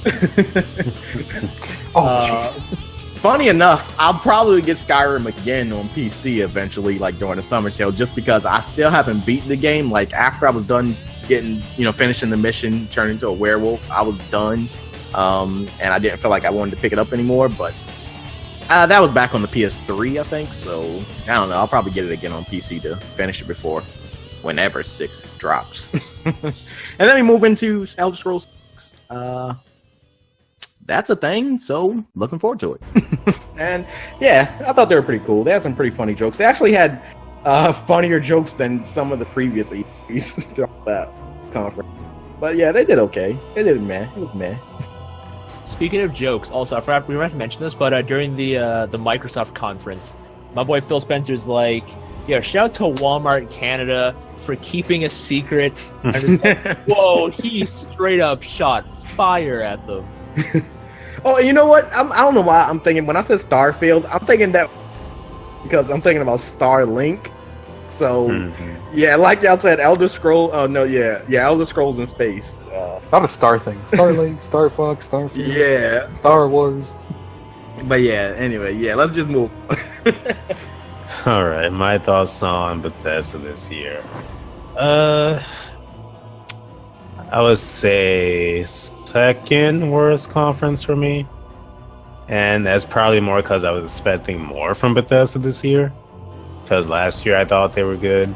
Although a lot of people hate them last year, but whatever. Anyways, Rage 2 I have no interest in. I even know the series existed until Rage 2 was announced. It doesn't look bad, I just have no interest in it. Doom Eternal, I still need to play the first one. Probably like it because it reminds me of Wolfenstein, which I'm also a big fan of. Speaking of that, Wolfenstein Youngblood. I got to complete New Order, Old Blood, and Wolfenstein 2 before I even get into this. Like, I didn't even know he had daughters, but apparently he does, so... Apparently he's like State of the Future, where he does. Yeah, I'll play that eventually. Can't wait to see what, like, new weapons and stuff they have in his future. Because the stuff in Wolfenstein is already futuristic. Which is interesting, because it's kind of in the past, but whatever. Fallout 76... Fallout 76 is weird for me because on one hand I like Fallout, but I'm more of a casual Fallout fan. But with them making it multiplayer, it has a lot of potential to be a lot more fun. I just don't know how well that would work, honestly.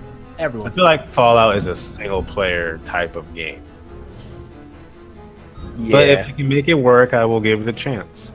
Elder Scrolls Blades, crap. Starfield. Like, we need to see gameplay of Starfield, honestly, before I make up my mind about it. But the concept, if what they're saying is true, then sounds awesome. But like I said, need to see gameplay. Skyrim Very Special Edition got a good laugh out of me. I was even more shocked that it was actually a real thing that you can buy. And Elder Scrolls 6. That's really all I wanted and needed from this press conference. I would have liked to see at least a screenshot of gameplay, but the fact it's coming makes me happy. So they no Metroid us. They Metroid us. True. All right. But like Bethesda's like super limited because they only have like 6 IPs that they can work with. So yeah, I got what I want out of them. I think they did okay with what they have. Fair enough. But for now, we'll move on to Sony, who I bit of a letdown, which is shocking because Sony probably has the easiest time of anyone with all their third-party stuff. I agree, actually. All right, they announced, well, they had The Last of Us 2, Ghost of Tsushima, the Resident Evil 2 remake.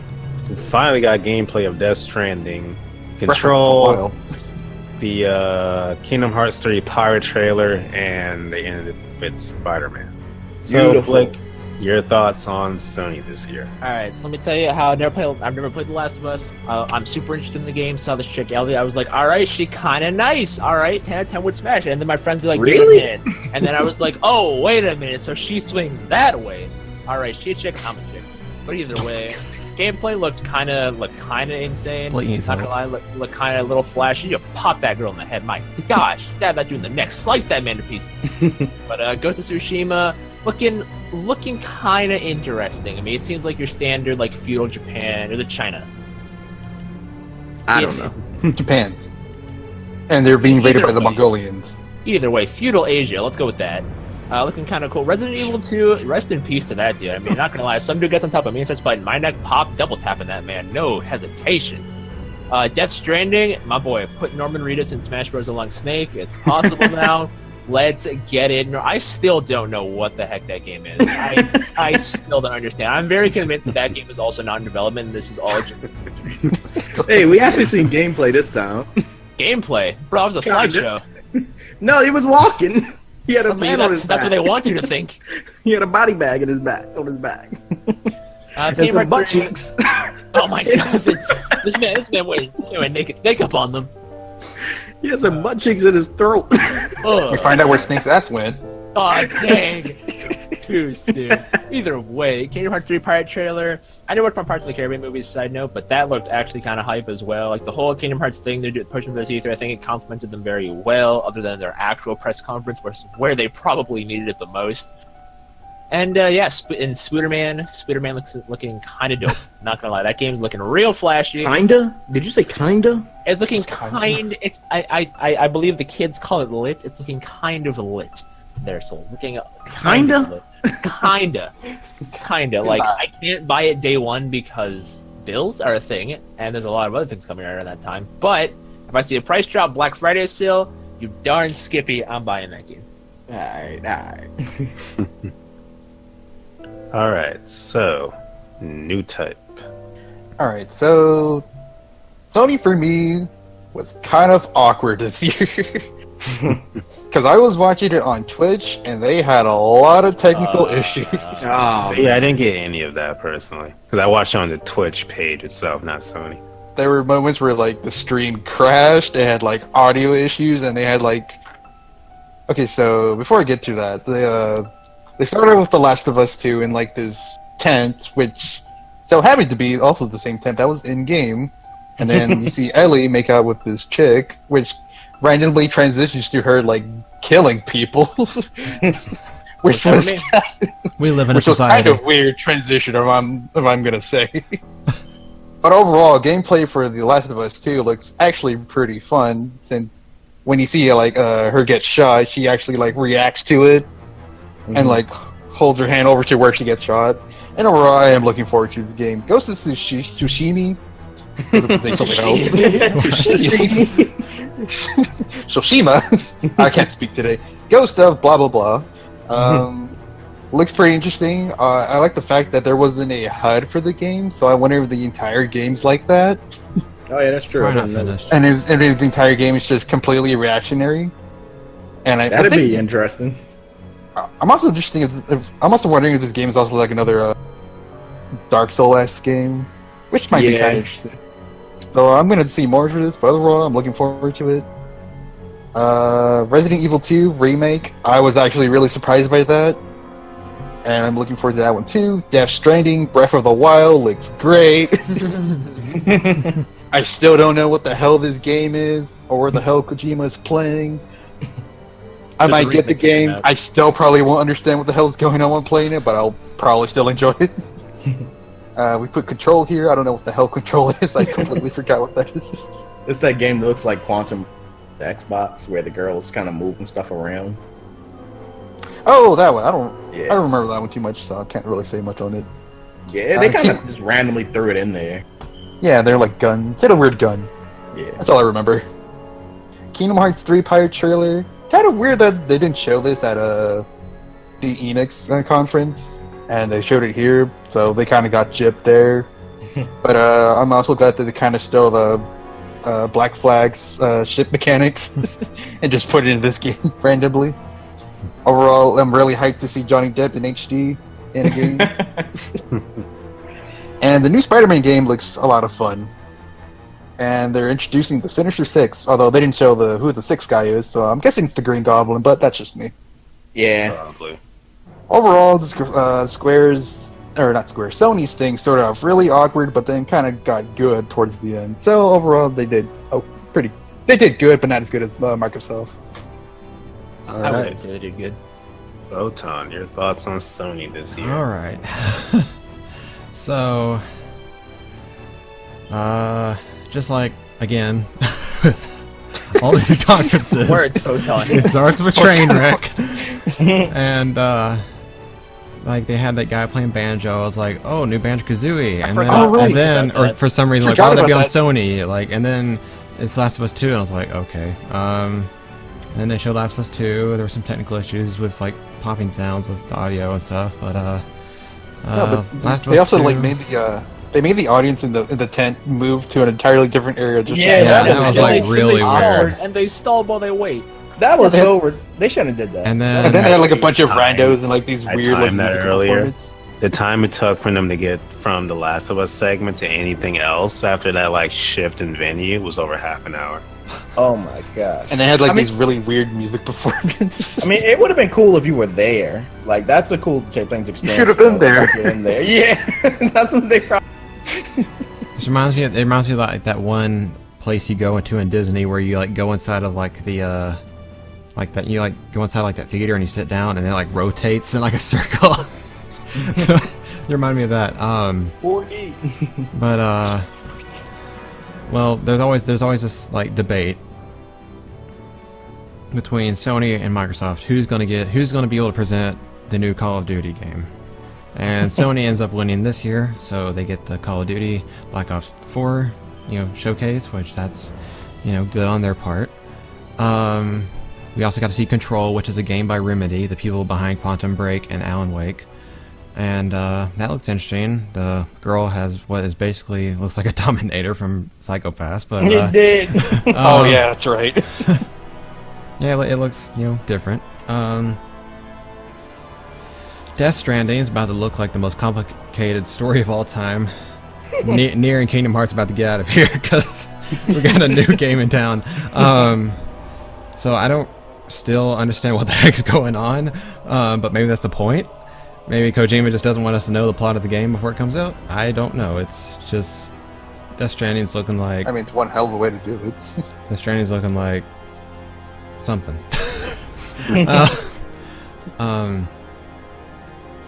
Something that a lot of you guys seem to have missed was, and I kind of missed honestly too, because they didn't show it until like the very end of the conference. Like after the conference was over, they showed another game. From Software is releasing another game called Diracine, and it seems to be like a very like I couldn't really tell exactly what the game was, but it seemed to be kind of telltale-y. Like it seemed like very like story heavy, like cinematic.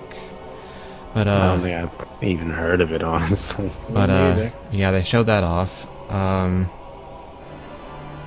then and then I don't think I mentioned this with Last of Us 2 because we started talking about the venue thing. But Last of Us 2, let's talk about how bad the AI is. Those enemies were blind. I didn't see anything. Those AI looking like Riku in 35802 days. Like, come on. I mean, it'd be pretty awkward if she died in flashback. They were intentionally ignorant. I don't even know what she shot that chick when they looked into the truck. She would have seen you. So hopefully they fix that because that's a pretty bad problem. Though I guess all problems are bad. But anyways, then they showed off Ghost of Tsushima, which they had like a guy coming out like playing like some kind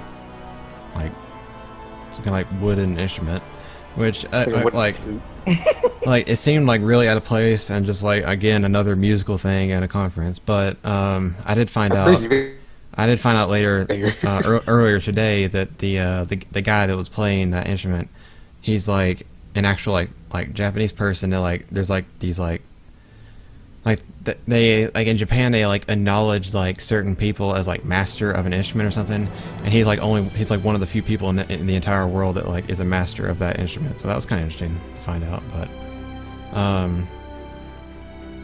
But moving on from that, Ghost of Tsushima, the actual game itself, the scenery was gorgeous and the combat looked good, and the cinematography was really good, especially when the man and the woman were about to face off each other, and you had all like the sunrise or I assume it's a sunset, sunset in the background. Then you have all the red leaves from the tree behind it, all flowing around them. It was a very gorgeous game. I really hope to see more. It's a game behind the same people that made Infamous, so I have hopes that it's going to be good. The new God of War, they announced that there's a new game plus for it coming out, so that's good. I'll get back to Kingdom Hearts 3 because that may take a while. Neo 2, it was surprising to see a sequel to Neo in development. Yeah. Soon after the first one too. This quickly, and then of course there's another samurai game along with Sekiro and Ghost of Tsushima and all these other games. That was just a big surprise to see. It's funny how like Sekiro is by the same people that made Dark Souls, and like after Neo's success, the people of Dark Souls are like, "Yo, let's make a Japanese Dark Souls like Neo," and they end up doing that, and then Neo 2 gets announced, so they just can't win. Samurai games. I don't know. And so then they had Resident Evil 2 remake, and my boy Remy from Ratatouille got squashed. But that's like I believe that's in the Resident Evil like fan base. I assume that's like a very anticipated thing. It's a remake of 2, so good for them. That's really cool. And I've seen some comparison images. It's definitely way different. Yeah. And then they show off Spider-Man, and just the fluidity of the game was amazing. Oh man, it looks so good. And just oh gosh, like just the flow of everything from webbing to different places and all this stuff, and all the combat actions and all that, and even when he kicks the guy back into a cell, which I can only imagine how many takes it took for them to pull that off. It was when he said, "Get back in your cell too." But like just everything in the game looked very cinematic and just makes you feel like you're like actually in the movie, Yeah. And then they have all these villains that come back, and then they all show up and stomp Spider-Man at the very end. They're looking like Sonic Lost World in here, but like Stop it. And then there's somebody that ends up saving him, which is probably Iron Man, because Iron Man and Spider-Man always have this relationship with each other and like everything. So People are saying it's Captain America because you can hear Captain America's theme in the back. Captain America doesn't fly though. but he doesn't fly. What? Not yet, anyway. Iron Man, brother. Unless he does in the comics some point and he has like a jetpack or something. I don't know. But anyways,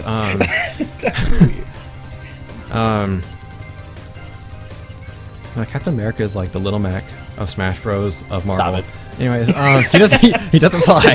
He has no air game. Where'd that go? I don't know where that came from either. But anyways, and then lastly, Kingdom Hearts 3. I got to see Pirates of the Caribbean return, and I'm so happy about that.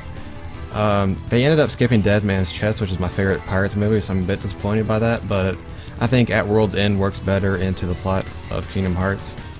I think it's a really clever choice because of the box that they mentioned, which I'm not going to get into. I'm not going to talk about the Kingdom Hearts plot, for hours, but... that's right. I know what you mean. But, I think it's clever how, like, in the Kingdom Hearts lore, there's this character called Master Masters. He has a apprentice that hides something, hides this, like, black box. And, so they have Luxord in the world of Pirates of the Caribbean looking for a box. And this is at World's End, so of course you see like Jack Sparrow like twitch his nose and stuff, and he seems surprised because he probably thinks he's referring to the chest of Davy Jones that has his heart inside of it. So I think the whole world is going to be like this big like misconception of them like finding a box, and it's not at all what they're looking for. And of course it's Davy Jones' heart, so it'll probably play an interesting role in all the schemes of things. Fight Davy Jones, nobody. Yeah, I was about to say, is nobody in that box? Davy Jones gets snorted. But the ship battles look really cool. Like it's just I swear everybody's taking Black Flag and putting it in every single game now. So like you got Skull and Bones, yeah, Kingdom Hearts 3, you got Sea of Thieves, like just so many just pirate things at this conference. Just it's all pirates and samurai. Kind of surprising why we don't have a lack of ninja games. But anyways, but the ship battles look interesting, look very different. The that big giant boss who had 16 health bars. I can only assume this is gonna be a very late game world because of that. Closer to the end of the game. I love the keyblade, the new keyblade that Sora has, or I guess it's technically a keychain that Sora has for the Pirates world. It looks a lot better than the keyblade does in Kingdom Hearts 2, and overall this world looks has a huge improvement over Kingdom Hearts 2. We find out that you can like, it's not like the world's not fully naval, but you'll be able to like travel through the sea at least. You know, in Kingdom Hearts 2 you just teleported to islands and it was really stupid.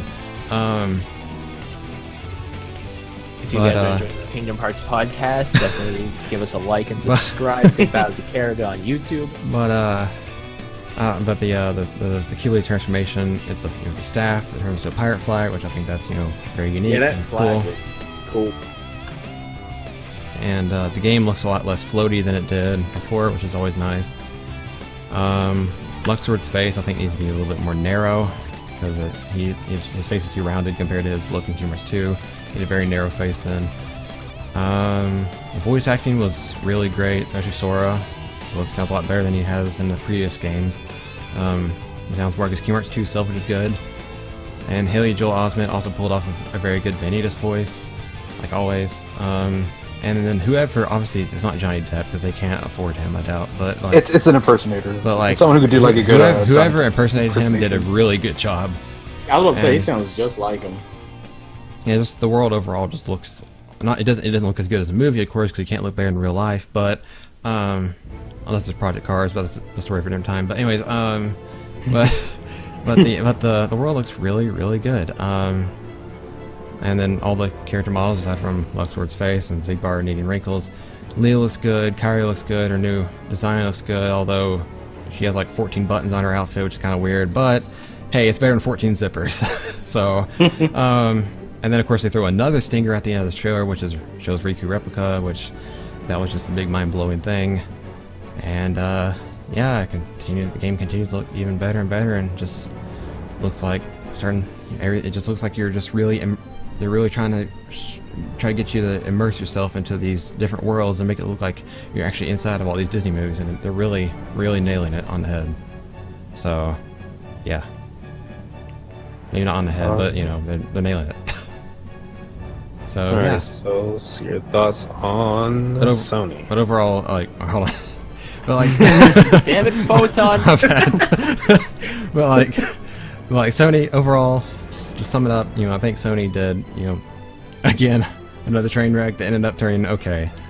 So yeah, but they're probably, I think they're probably my second, like. I feel like they did the second best out of all these conferences. So yeah, now you can talk. Okay. Thank you for coming to TED Talk. All right, so Sony, I think Sony did good. It's just that I guess we were expecting a lot of announcements, like for new titles, but they kind of went over a lot of things that was already announced. So let's get into it. Starting off with Last of Us 2. The kissing scene with Ellie, I thought was a little weird. No, I mean, it wasn't weird. It was just saturated, unnecessary, I think, for a E3 trailer. I like the transition from that part to the actual gameplay. I think the gameplay looked like really gruesome, gory. It looked really, really good, and just the transition from fighting like on what was that, a highway to like this tunnel to a store, that was dope. Just thinking about where you started from to like where they ended that whole scene at, that was pretty cool. And I like the way they're doing crafting now. Crafting seems to be a lot on the fly, like a lot more quicker and on the fly than it was in the previous game. And I I think they're taking ideas from other games. Like, I mean, I guess it's not original. She made like a bomb arrow, which was kind of weird, like shooting some link weapons up in the air. But I think that was pretty interesting. Overall, I thought Last of Us 2 looks really good. I'm really excited for it. I'm surprised we didn't see any Joel, because a lot of people saying Joel's dead, but I don't know. Yeah, Joel looked pretty cool. I mean, he didn't look cool, but it would have been cool to see him. Okay, yeah, Last of Us looks good. I can't wait for it. Ghost of Tsushima next. Now, I thought this game looked really, really nice. It looked very pretty. The visuals are amazing. I like the beginning where he was like, I don't know if he was parrying, but he was like countering a lot of the enemies at first, like with one hits. He was OHKOing enemies. It looked really cool. But then when they started getting to the combat where he was inside that temple or that house or whatever, then it started feeling a lot like the Batman Arkham games, and that kind of threw me off a little bit. I was hoping it'd be something more original than that, because he did literally a multi-takedown just like in Arkham Knight, where he had to highlight an enemy before taking him out.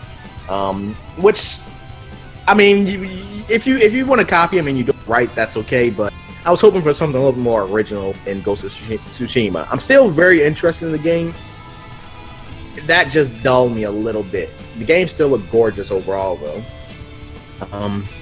Then we move on to Resident Evil 2, which looked amazing. Can't wait for that game. I think that looks freaking awesome. Then Death Stranding. Again, like y'all all said, who knows what that going on, but we love it when they show it. It's always fun to see some more crazy stuff happening in Death Stranding. We got a little bit of gameplay, and we also learned that whatever those things that are walking around, they're not walking on their hands. They apparently have like webbed feet with like claws at the end, because as their footprints landed in the ground, it was like little claws at the tips of each fingerprint. So yeah, they're some type of beast or something. And then we've seen a quick, like out of nowhere, gameplay of Control, which looks exactly like Quantum Break. If the Quantum Break devs were able to make their game on other consoles besides the Xbox One, because it wasn't exclusive on the Xbox One, but I guess they said, okay, we want to make a new one, but we want to make it multi-plat, because I don't know if it didn't sell well on Xbox One, so I don't know. Anyway, it actually looks pretty good. I like her. I always wanted to try Quantum Break actually, but Control looks like it's just as good, maybe better. And then we get on the creme de la crop. Actually, no, the appetizer, which is still creme de la crop before the main course creme de la crop. Anyway, we got Kingdom Hearts 3, the Pirates of the Caribbean trailer, which looks, man, it looks so freaking good. Like you said, compared to the Pirates of the Caribbean world, Kingdom Hearts 2, this one just took it on another level. The ship combat, the new Keyblades, it just looks phenomenal. Like I said, with each trailer that they put out leading up to the release, it just makes you want the game even more. Hopefully this is the last delay, and I'm not even gonna jinx it. Anyway, moving on to Spider-Man. Spider-Man looks awesome as always. It's like in that game you just want to swing around all day. You hope they I hope there's a lot of missions so that I don't ever have to put that game down. It just looks like a super, super fun and gorgeous game. Yuri Lowenthal is doing an awesome job as Spider-Man. He brings the character to life. And yeah, I wonder who that mystery character was that appeared to either save Spider-Man or send him to his impending doom. Anyway, Sony's conference was okay. I don't know why they did that transition, but if you were there, if you were at home like us, it was stupid.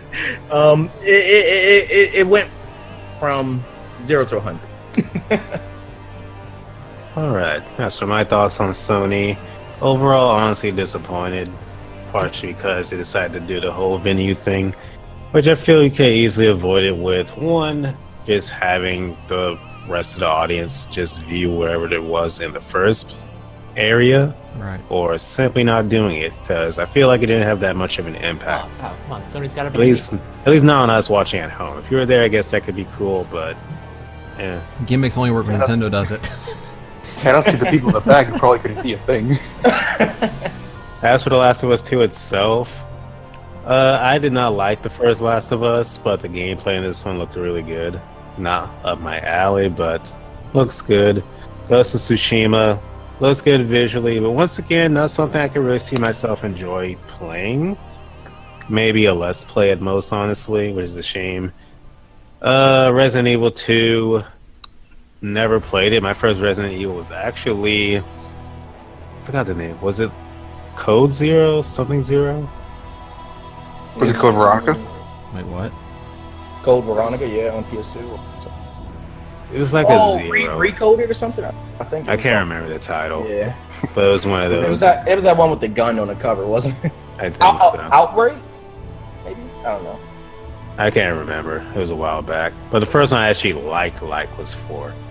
And I haven't really played a game in the series after that. That I'll pick up too, because I'm just not really into these games anymore. But it looks good. And I'm happy for fans that waited a long time for this.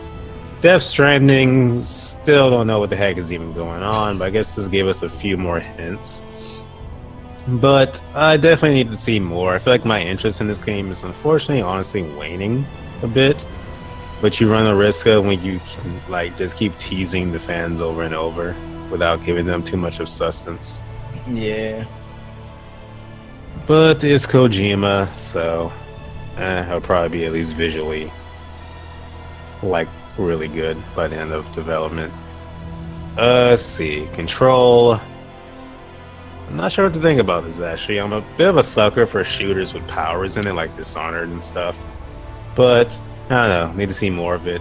Could be really awesome, but that it remains to be seen. The Kingdom Hearts 3 Pirate trailer, it actually made me interested in the game, period. Because up to this point, except with maybe the exception of the Frozen trailer, which looked good, I really haven't been excited for Kingdom Hearts 3, partially because overall the series as a whole just is kind of subpar to me. I love 2, but every other game besides that just doesn't live up to standards for me. But I'm a big fan of Pirates of the Caribbean, and seeing the actual like ship gameplay got me excited. So I might actually get it day one now instead of just waiting for like a price drop. Hey. And Spider-Man.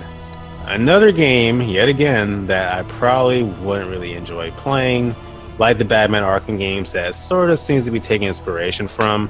Just not my type of game, but I could definitely see someone else play it. Like, it looks like a really, really good game. It's just not for me. And I am a bit of a fan of the Spider-Man lore, not really Spider-Man himself. But what they're doing with that game looks freaking amazing, and yeah, looks awesome. Can't wait to see more of it.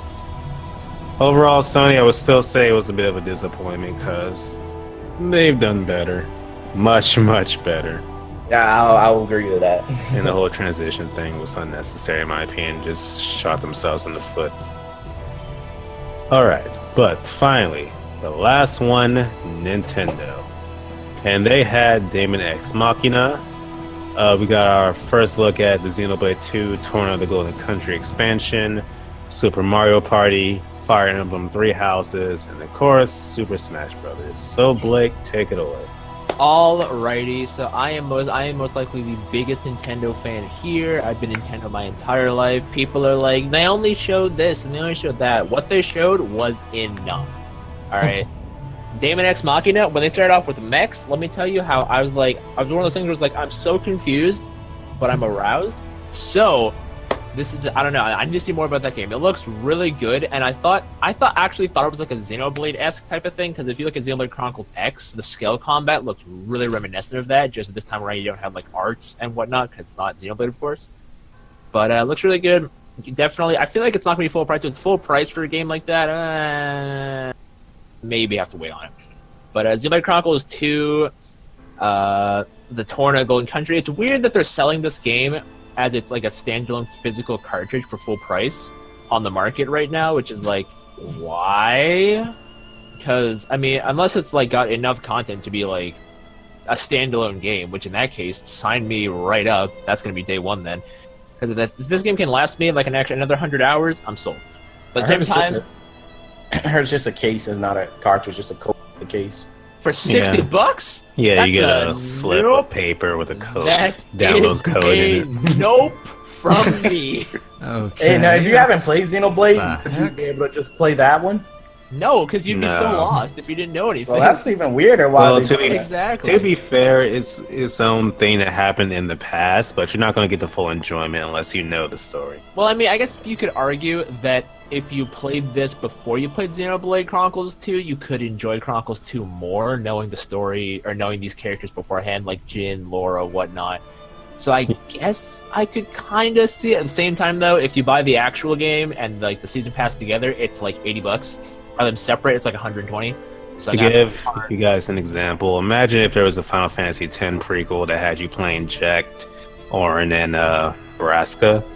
It's like let's that. go. You'd be able to Dude, I would- enjoy their journey, I would but love if you to play played Vesperia. 10 more, I mean, if you played 10 first, then you would get a bit more out of it. It's like that.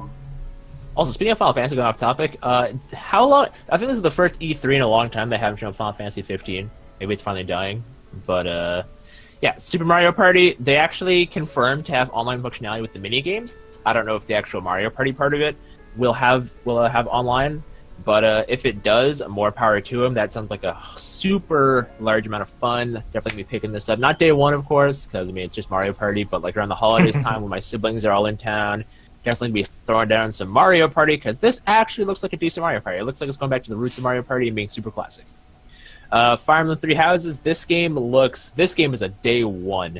All right, this game looks fantastic. When they said Three Houses, I immediately had like a jolt in my chest. I was like, no, please, not Fates, not Fates, no, don't do it, don't separate it. But as far as we can tell, Three Houses is just the subtitle, and there's not actually three separate games like Fates. I think they learned from that. I hope they learned from that. But at the same time, if the story is like actually like split to that point within the game, I can see them releasing like 3 parts like substantially on their own at a discounted price, and you get like an all-together edition. Really hoping they don't do that, because that's just weird in my opinion. And of course, Smash Bros. Is what took up most of their direct, and I cannot complain. The new Smash Bros. Game looks phenomenal. Not gonna lie, Nintendo's was amazing. They won for me, hands down, just because everything like everyone else was kind of predictable. I mean, right behind Nintendo is, of course, EA. EA came... No, I'm kidding. But no, Nintendo, solid. I'm going to say 8 out of 10. I think they could have brought a few more big guns, but my reasoning for that is that they probably don't have those ready yet, and we'll probably see stuff like Yoshi, Metroid, what have you, in an upcoming Nintendo Direct, say like September or October for the coming year. All right, Newtype, your thoughts on Nintendo? So when they started out with Daemon X Machina, at first I thought there was another Armored Core game, which everyone's been wanting for a while. And it turns out that this game is being made by the people who made Armored Core, so this is kind of like a spiritual successor. Yep. And in one of the tree houses, I actually saw a gameplay of it, and it turns out you can actually create your own character. Oh yeah, I've seen that. Yeah. Yeah, and then the gameplay looks. The gameplay doesn't look like it's like ready to be released yet, but it still looks pretty interesting and fun. And it's definitely one of those games I'm definitely going to pick up. Now for Xenoblade 2, the Torna, the Golden Country, I'm guessing this is like a prequel to Xenoblade 2. Yeah. And it's like a tie-in. Also, shout out to that, spoilers for 1. Because I'm still playing 1, and I mean, I knew that, I'm not going to say it, but I knew that 1 was still alive, so whatever. And they finally showed up the Super Mario Party, which I am very excited for, since it's been a while since they actually had a traditional Mario Party game where you're not like everyone moves together, all that stupid Oh, I bullshit. hated that. That was so stupid. And the Mario Party Top 100 ended up being there was no actual Mario Party mechanics in it, so that was kind of like that. So I'm excited for this series to actually come back in fruition.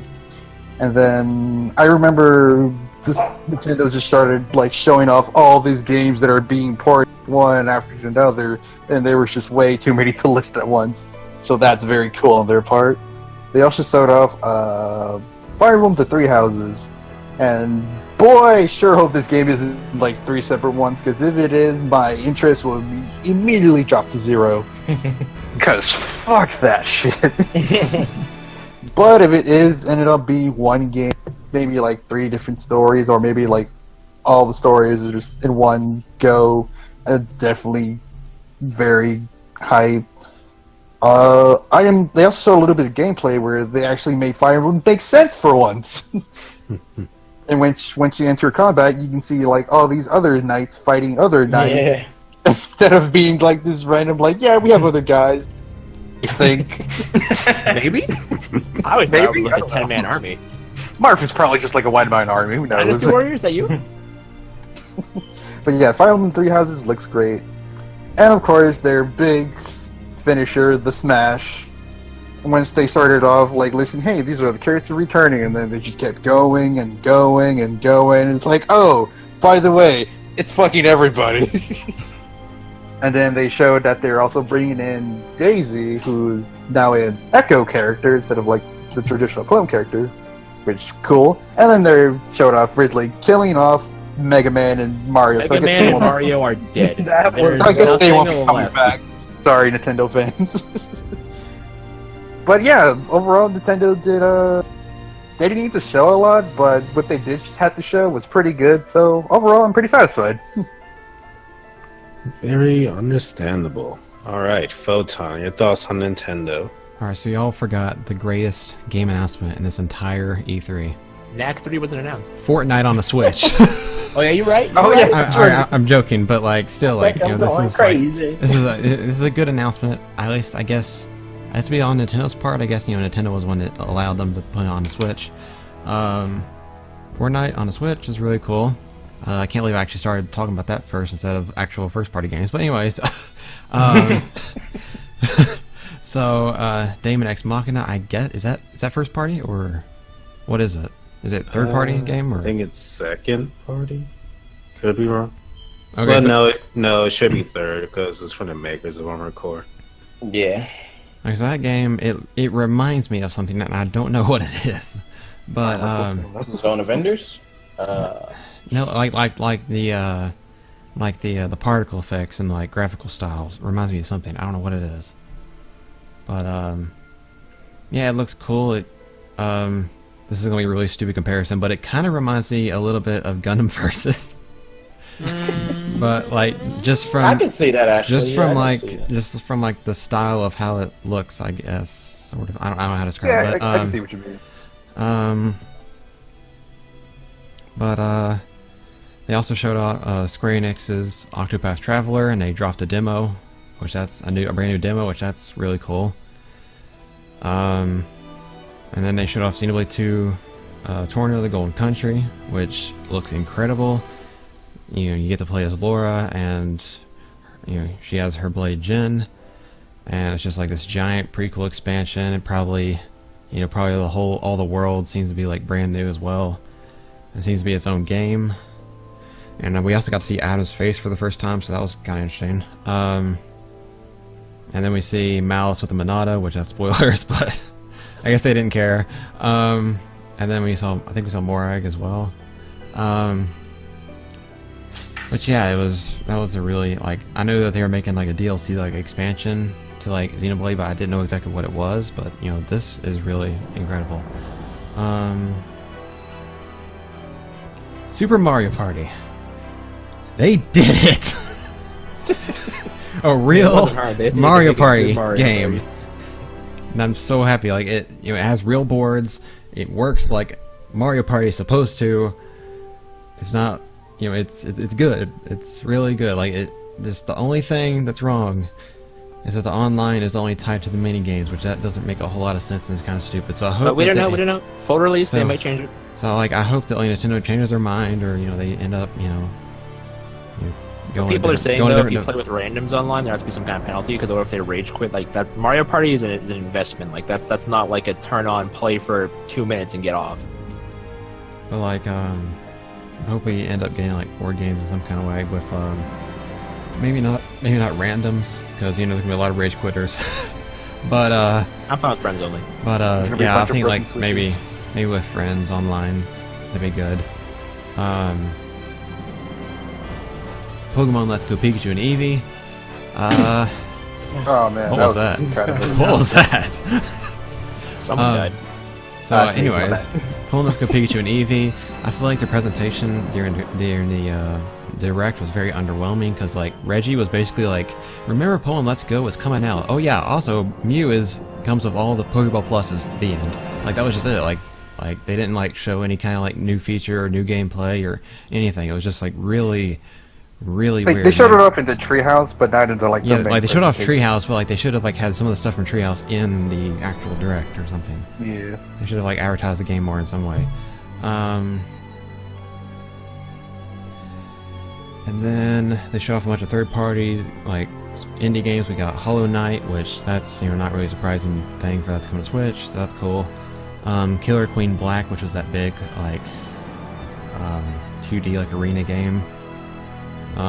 Which that just to me it looks like just your typical like 2D arena game, so I wasn't very interested in that. The World Ends With You, of course, we already knew about that, but it's good to see that that's still targeted for, I believe they said fall this year. And of course, Dragon Ball Fighters. Very happy to see that come to Switch. Took them long enough. And then for the two big announcements, if I'm not missing anything, let's see. No, I'm not missing anything. Okay, so Overcooked 2 that got announced. Is that your You're big? trying too hard, that's right? Is that their big two? That's a thing that exists. So okay for Overcooked fans, I guess. So they showed off finally. Well, okay, but actually, before I get to that, the thing that I mentioned in Ubisoft's conference about the Star Fox, like being shown in Starlink, I was expecting them to have that be a teaser and also a promotion for the Star Fox Grand Prix game, but that they never ended up showing that game at E3, so that was a bit disappointing. And That's gonna be a 2019 kind of a surprise for me. And I'm also surprised that the Yoshi game got delayed to 2019. Like, it's a Yoshi game. Like, I feel like their year was just too packed for them to release Yoshi and Virgin. that was just like super strange. But, and I also like to point out the fact that Nintendo does the exact opposite of what I say about Metroid. So I said last year they're not going to announce Metroid Prime 4, and they did it. And then this year I was like, okay, they're totally going to show gameplay, and they didn't. So you're the reason they didn't show gameplay. So next year I'm gonna ask them to please not show gameplay, so they show gameplay. Because it's like, I don't know, Metroid, they said it's not ready yet, which that's kind of I guess I'm not too surprised now that now I really think about it, but yeah. And then Fire Emblem Party Rockers in the House tonight. Fire Emblem 3 Houses. You see Party Rock? Fire Emblem 3 Houses. Just the cutscenes look gorgeous.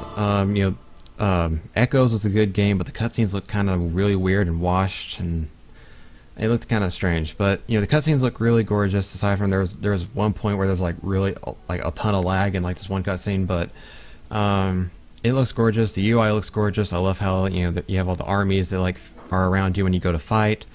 They also have that like weird part where like you select like multiple. It seemed like you selected like a group of units and pushed them forward. Formations. Oh, is that what that was? Okay.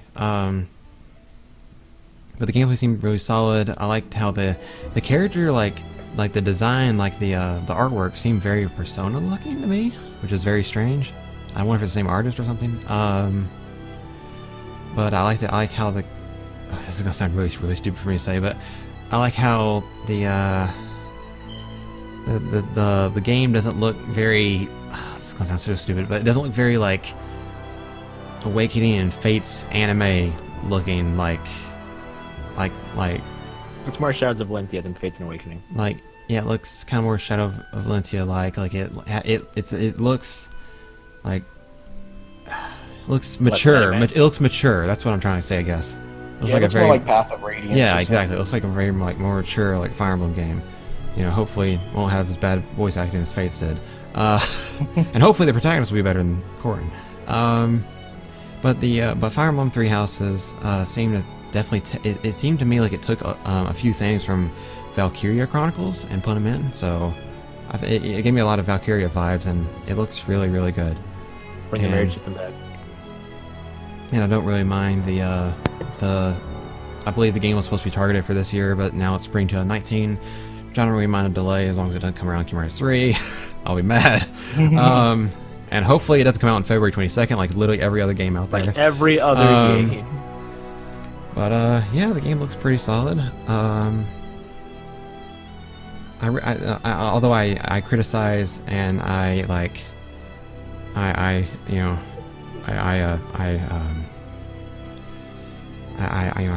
draw out a sword against Fates because it's bad, but I really like the My Castle feature in Fates. Maybe I'm the only one, but I really like the My Castle feature. So I hope we get something kind of maybe not the same thing, but something kind of similar to that. Some way that'd be kind of cool. Yeah. I'm curious who's writing. Do we know who's writing the story for the game? Like, is it the same people behind Shadows of Valentia, or? I'm not sure. But yeah, so that game looks great. I'm so happy we finally get to see the new Fire Emblem. I'm kind of sad that Vampire leak from a few months ago was fake, but oh well. We'll get like a gothic horror Fire Emblem game eventually. I hope so. Because that just sounds amazing. So then the big ultimate announcement. No pun intended. Ultimate Announcement of E3. Can we talk about Smash Bros? So like, oh gosh, this is where my brain exploded. Keep it short, Photon. I went in a rocket, and I went to Mars after I saw this. Like, oh my gosh. Smash Bros Ultimate. We're gonna have a separate discussion from this, and I'll talk more about it in depth then. But this game is just perfect. It makes Smash 4 look like a terrible game. Like I never want to touch Smash 4 ever again. Like, this game really is just incredible. Like, every character from Smash Bros. History is returning, even Pichu, much to my surprise. But you know, the way that they revealed all those characters coming back was good. But I think they shouldn't have said everyone is here after Snake's reveal, because that kind of spoiled, you know, Wolf and Pichu and all that coming back. The graphics are gorgeous. They seem to be taking a combination of Brawl and Smash 4. And I really like all the changes they're doing to each character. None of them seem negative. In fact, they seem like they're trying to actually buff every single character in the entire game. Buffer again. Like, they're trying to like make every character good and viable, especially Ganondorf. Like, oh my gosh, have you seen the freaking? Oh. Have you seen like? I mean, he has a sword, but like, have you seen like his like outfit? his like Bodysuit? no his like no? Warrior Have you seen his everything? Have you seen his short hop neutral air? Because it's like super fast. It's like melee. Like, it's like melee fox. It's like ridiculous. But Ridley was a very E3 worthy, shocking reveal, because I was thinking, going into E3, I was thinking, well, what the heck are they going to reveal for Smash? Because, like, you know, we already got, like, you know, everybody big. Like, are they going to announce maybe Crash, or maybe Spyro, or Master Chief? maybe Bomberman? Goku? Goku. But, like, Goku, like Sora? what? Maybe Sora, like, what are they going to show? And they ended up showing Ridley, much to my surprise, because, you know, I thought he was too big, but his model still looks kind of, you know, he has to crouch down, his wings look kind of really bad, but... They did what they could. Yeah, they did what they could. Ridley seems absolutely broken, because he has that down special that has a sweet spot that does 50%. And then, not to mention, Let Ridley have it though, because if you saw what Bayonetta did to Ridley, Bayonetta force-stocked Ridley. Not to mention, you can like get a free Smash attack out of it, so it's like, good grief. Well, I mean, have you seen the Inkling? That big The Inkling is stupidly broken. But Sakurai said not to hope for too many new challengers, because the focus was on bringing all the fighters back. Which that's, you know, that's all right. Is it? I'm predicting. Because see, here's the thing, you know, they're focusing on the characters from the previous games, bring them back. But you know, with new challengers, they can plant like as little as 5 new characters in the game. You know, That'd be cool. and then of course they can always do DLC. Like, that's not really, I mean, you know, it's kind of expensive, but it's not really a problem in the whole grand scheme of things. And then Smash is the only game about all the DLC. And of course, if you've watched my Smash Bros. Most Wanted Characters list, I really want to see Isaac from Golden Sun. So hopefully he'll be one of those 5 or 6 or 7 characters. But I won't get my hopes up too much, because it probably won't happen. But yeah, I love all the changes. The directional air dodge is a real game changer. I love how the dodge iframes get lower the more you use it. Smash attack, you can smash attack to cancel dash, and you take more damage during one-on-one as opposed to 3 or more players. It's just, there's so many things they're doing for the new Smash that just make the game, like, well, ultimate. But Nintendo overall, I'm a bit disappointed that there's not that they didn't bring up all their big guns, but I think they did pretty all right. And the new Smash is just crazy. So yeah, that's my thoughts on Nintendo. All right, so your thoughts, and So yeah, like you said, I'm a little disappointed the new Metroid game or any more talks on what was that one game that we seen I completely had a brain fart there. It was right in the tip of my tongue. Well, I'll get back to it. Anyway, let's get back into what they did show.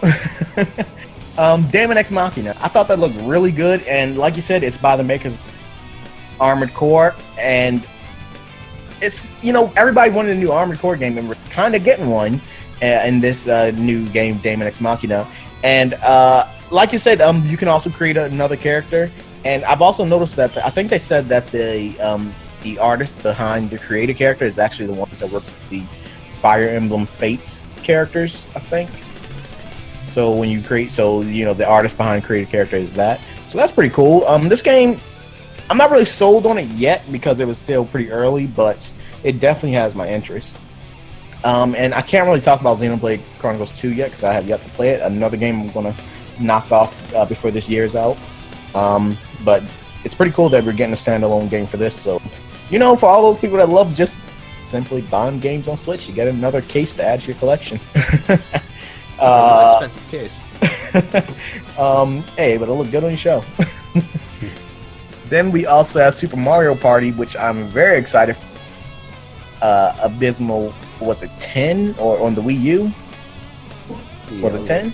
Yeah, it was 10. It was 10 times the disappointment. It was really, really.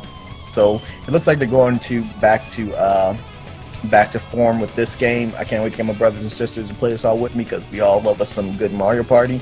I think the last Mario Party game we played all together was the one on the DS because you only needed one to play with everybody. So that was pretty cool. Oh, and the one on GameCube 7, I think. That was pretty cool. But definitely looking forward to this new Mario Party game. I'm hoping that even if they can only do the mini games online, that they implement it in a certain way where it feels like an actual Mario Party game, because it'd be kind of boring just picking mini games to play with friends online and not really having a goal or a actual reason to win, besides winning the mini game that you chose. So I'm hoping we get a little bit more expanse into the multiplayer, online multiplayer aspect. But then we moved on to the Fire Emblem Three Houses game, and I just recently watched the trailer again for this last night, and I gotta say I'm in love with the soundtrack that they chose for this. I think that was the opening movie. That sounded freaking awesome. Like it goes from this soft melody into like some freaking dubstep. That was pretty dope. I thought that the soundtrack was awesome, and also I love the fact, like you guys said, that we can see a lot of all of our forces now on the field as we go into battle. I think that's really awesome. It looks like they're going to be adding some mechanics to control all characters at once, to maybe do I don't want to say Persona all-out attack, but something like that, where you can make multiple forces at once attack one person. That'd be freaking awesome. Or kind of what are those games? The Attila games or something? Atelier? No. Total War. Total War games, yeah. It seems like it'll be something like that, which in my book would be amazing. And the character designs look really nice. I see people on Twitter picking out the waifu stuff. The main character, I don't know if she's the main character, but she was looking pretty nice. Anyway, Soul's got his priorities. Oh, that's another thing. I'm wondering if they're going to even pay attention too much into the waifu aspect, just because of how I'm not going to say Shadow of Valencia was bad, but you didn't really hear too much talk about it. And I don't know if it's because there wasn't a waifu, marriage system in it. My prediction for that is that they're gonna implement the marriage system, but I think kids are gonna be forgotten from this game because kids and Fates felt way too tacked on. Actually, it kind of broke the immersion. They come from an alternate dimension, or they just fast forward time or something in their own. Some dumb bullshit. But yeah, I'm really looking forward to the Fire Emblem Three Houses, and yeah, like y'all said though, I'm hoping this ain't no 3 versions. Even though Fates didn't really hurt me because I bought the collection edition, which had all 3 in one cartridge. But that's neither here nor there. Then we get into. Then we get into. They're all here. Everybody's back. Anyway, we got Smash Bros coming at you, and this game is looking fire. In fact, I was just looking at gameplay of this one. I was watching various YouTubers show gameplay of Smash Ultimate, and I also went back to play some Smash 4, and man, is it just me or Smash Ultimate seemed a little bit faster than the fourth it's way game? faster. Yeah, it's They're using part of the Melee engine in it. Yeah, like it just like not only is it does I'm sure it feels faster, but it looks faster. And I love the way they redid all the attacking effects or attack animations. Like Mewtwo just looks amazing. His up a smash, that looks freaking dope. But yeah, I'm super excited for Smash Ultimate. But overall, Nintendo's conference I thought was minimal, but and I guess for me, especially since I haven't played Xenoblade Chronicles 2 yet, that kind of cut it in half. I thought it was okay. It was okay. I love me some Smash though. All right. As for my personal thoughts on Nintendo, Daemon X Machina, mecha game. You guys know how much I love this, so really looking forward to that.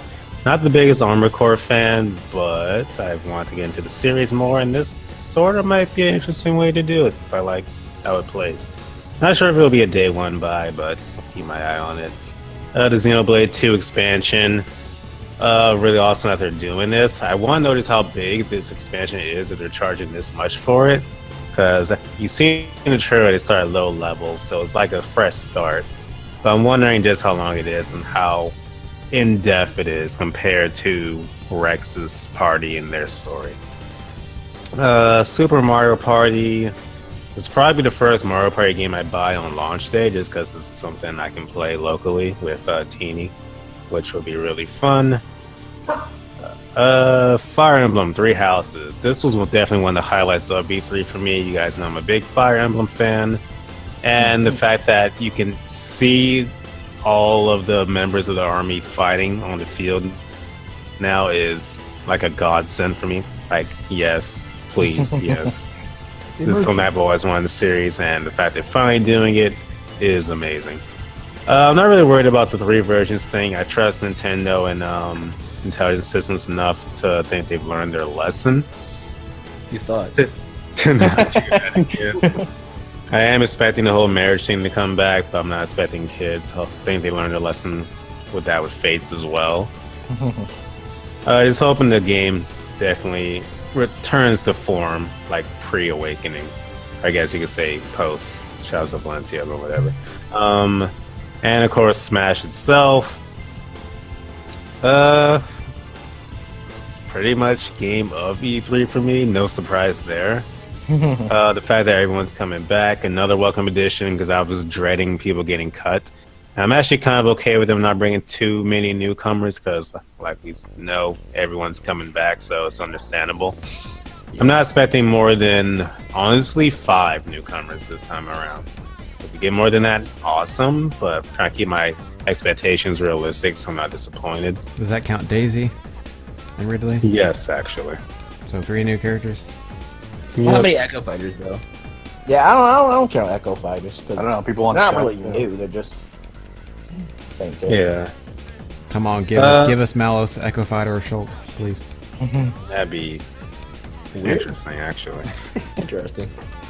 What was I about to say? Oh, yeah, I hope Smash Tour and Smash Run come back. I'm one of the few people that actually like Smash Tour, so I would love for that to come back.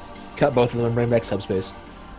Yeah, I'm not expecting a story mode this I'm time. definitely not. Yeah, I'm not expecting it.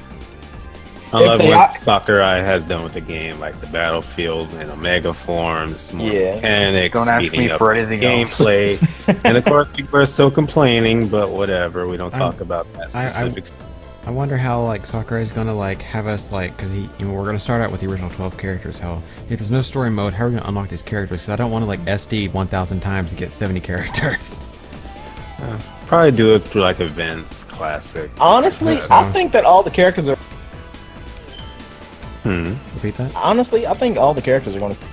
It's not like you haven't played these with these characters. I feel like this one's going to be the one with. Soul's got that booty net. Keep cutting out Souls. Oh, can you hear me? Oh yeah. No, I was saying I feel like this one, all characters will already be. It's confirmed you gotta unlock them all.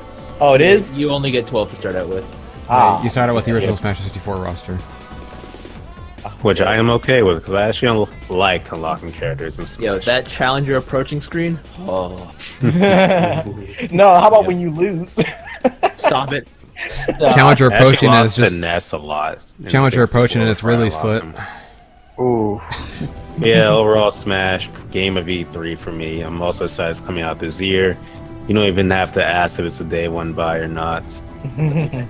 If it is Sakurai's last game, I think it's going to be an amazing one, an amazing send-off. It's a day zero buy. Overall, Nintendo won E3 for me for the simple fact no one else made me that excited for their games. So yeah. Alright. That was our post E3 discussion. If you stuck with us through the long haul, thank you so much. One last little passing question. If you had to describe E3 in one word this year, what would it be? In one word. Yep.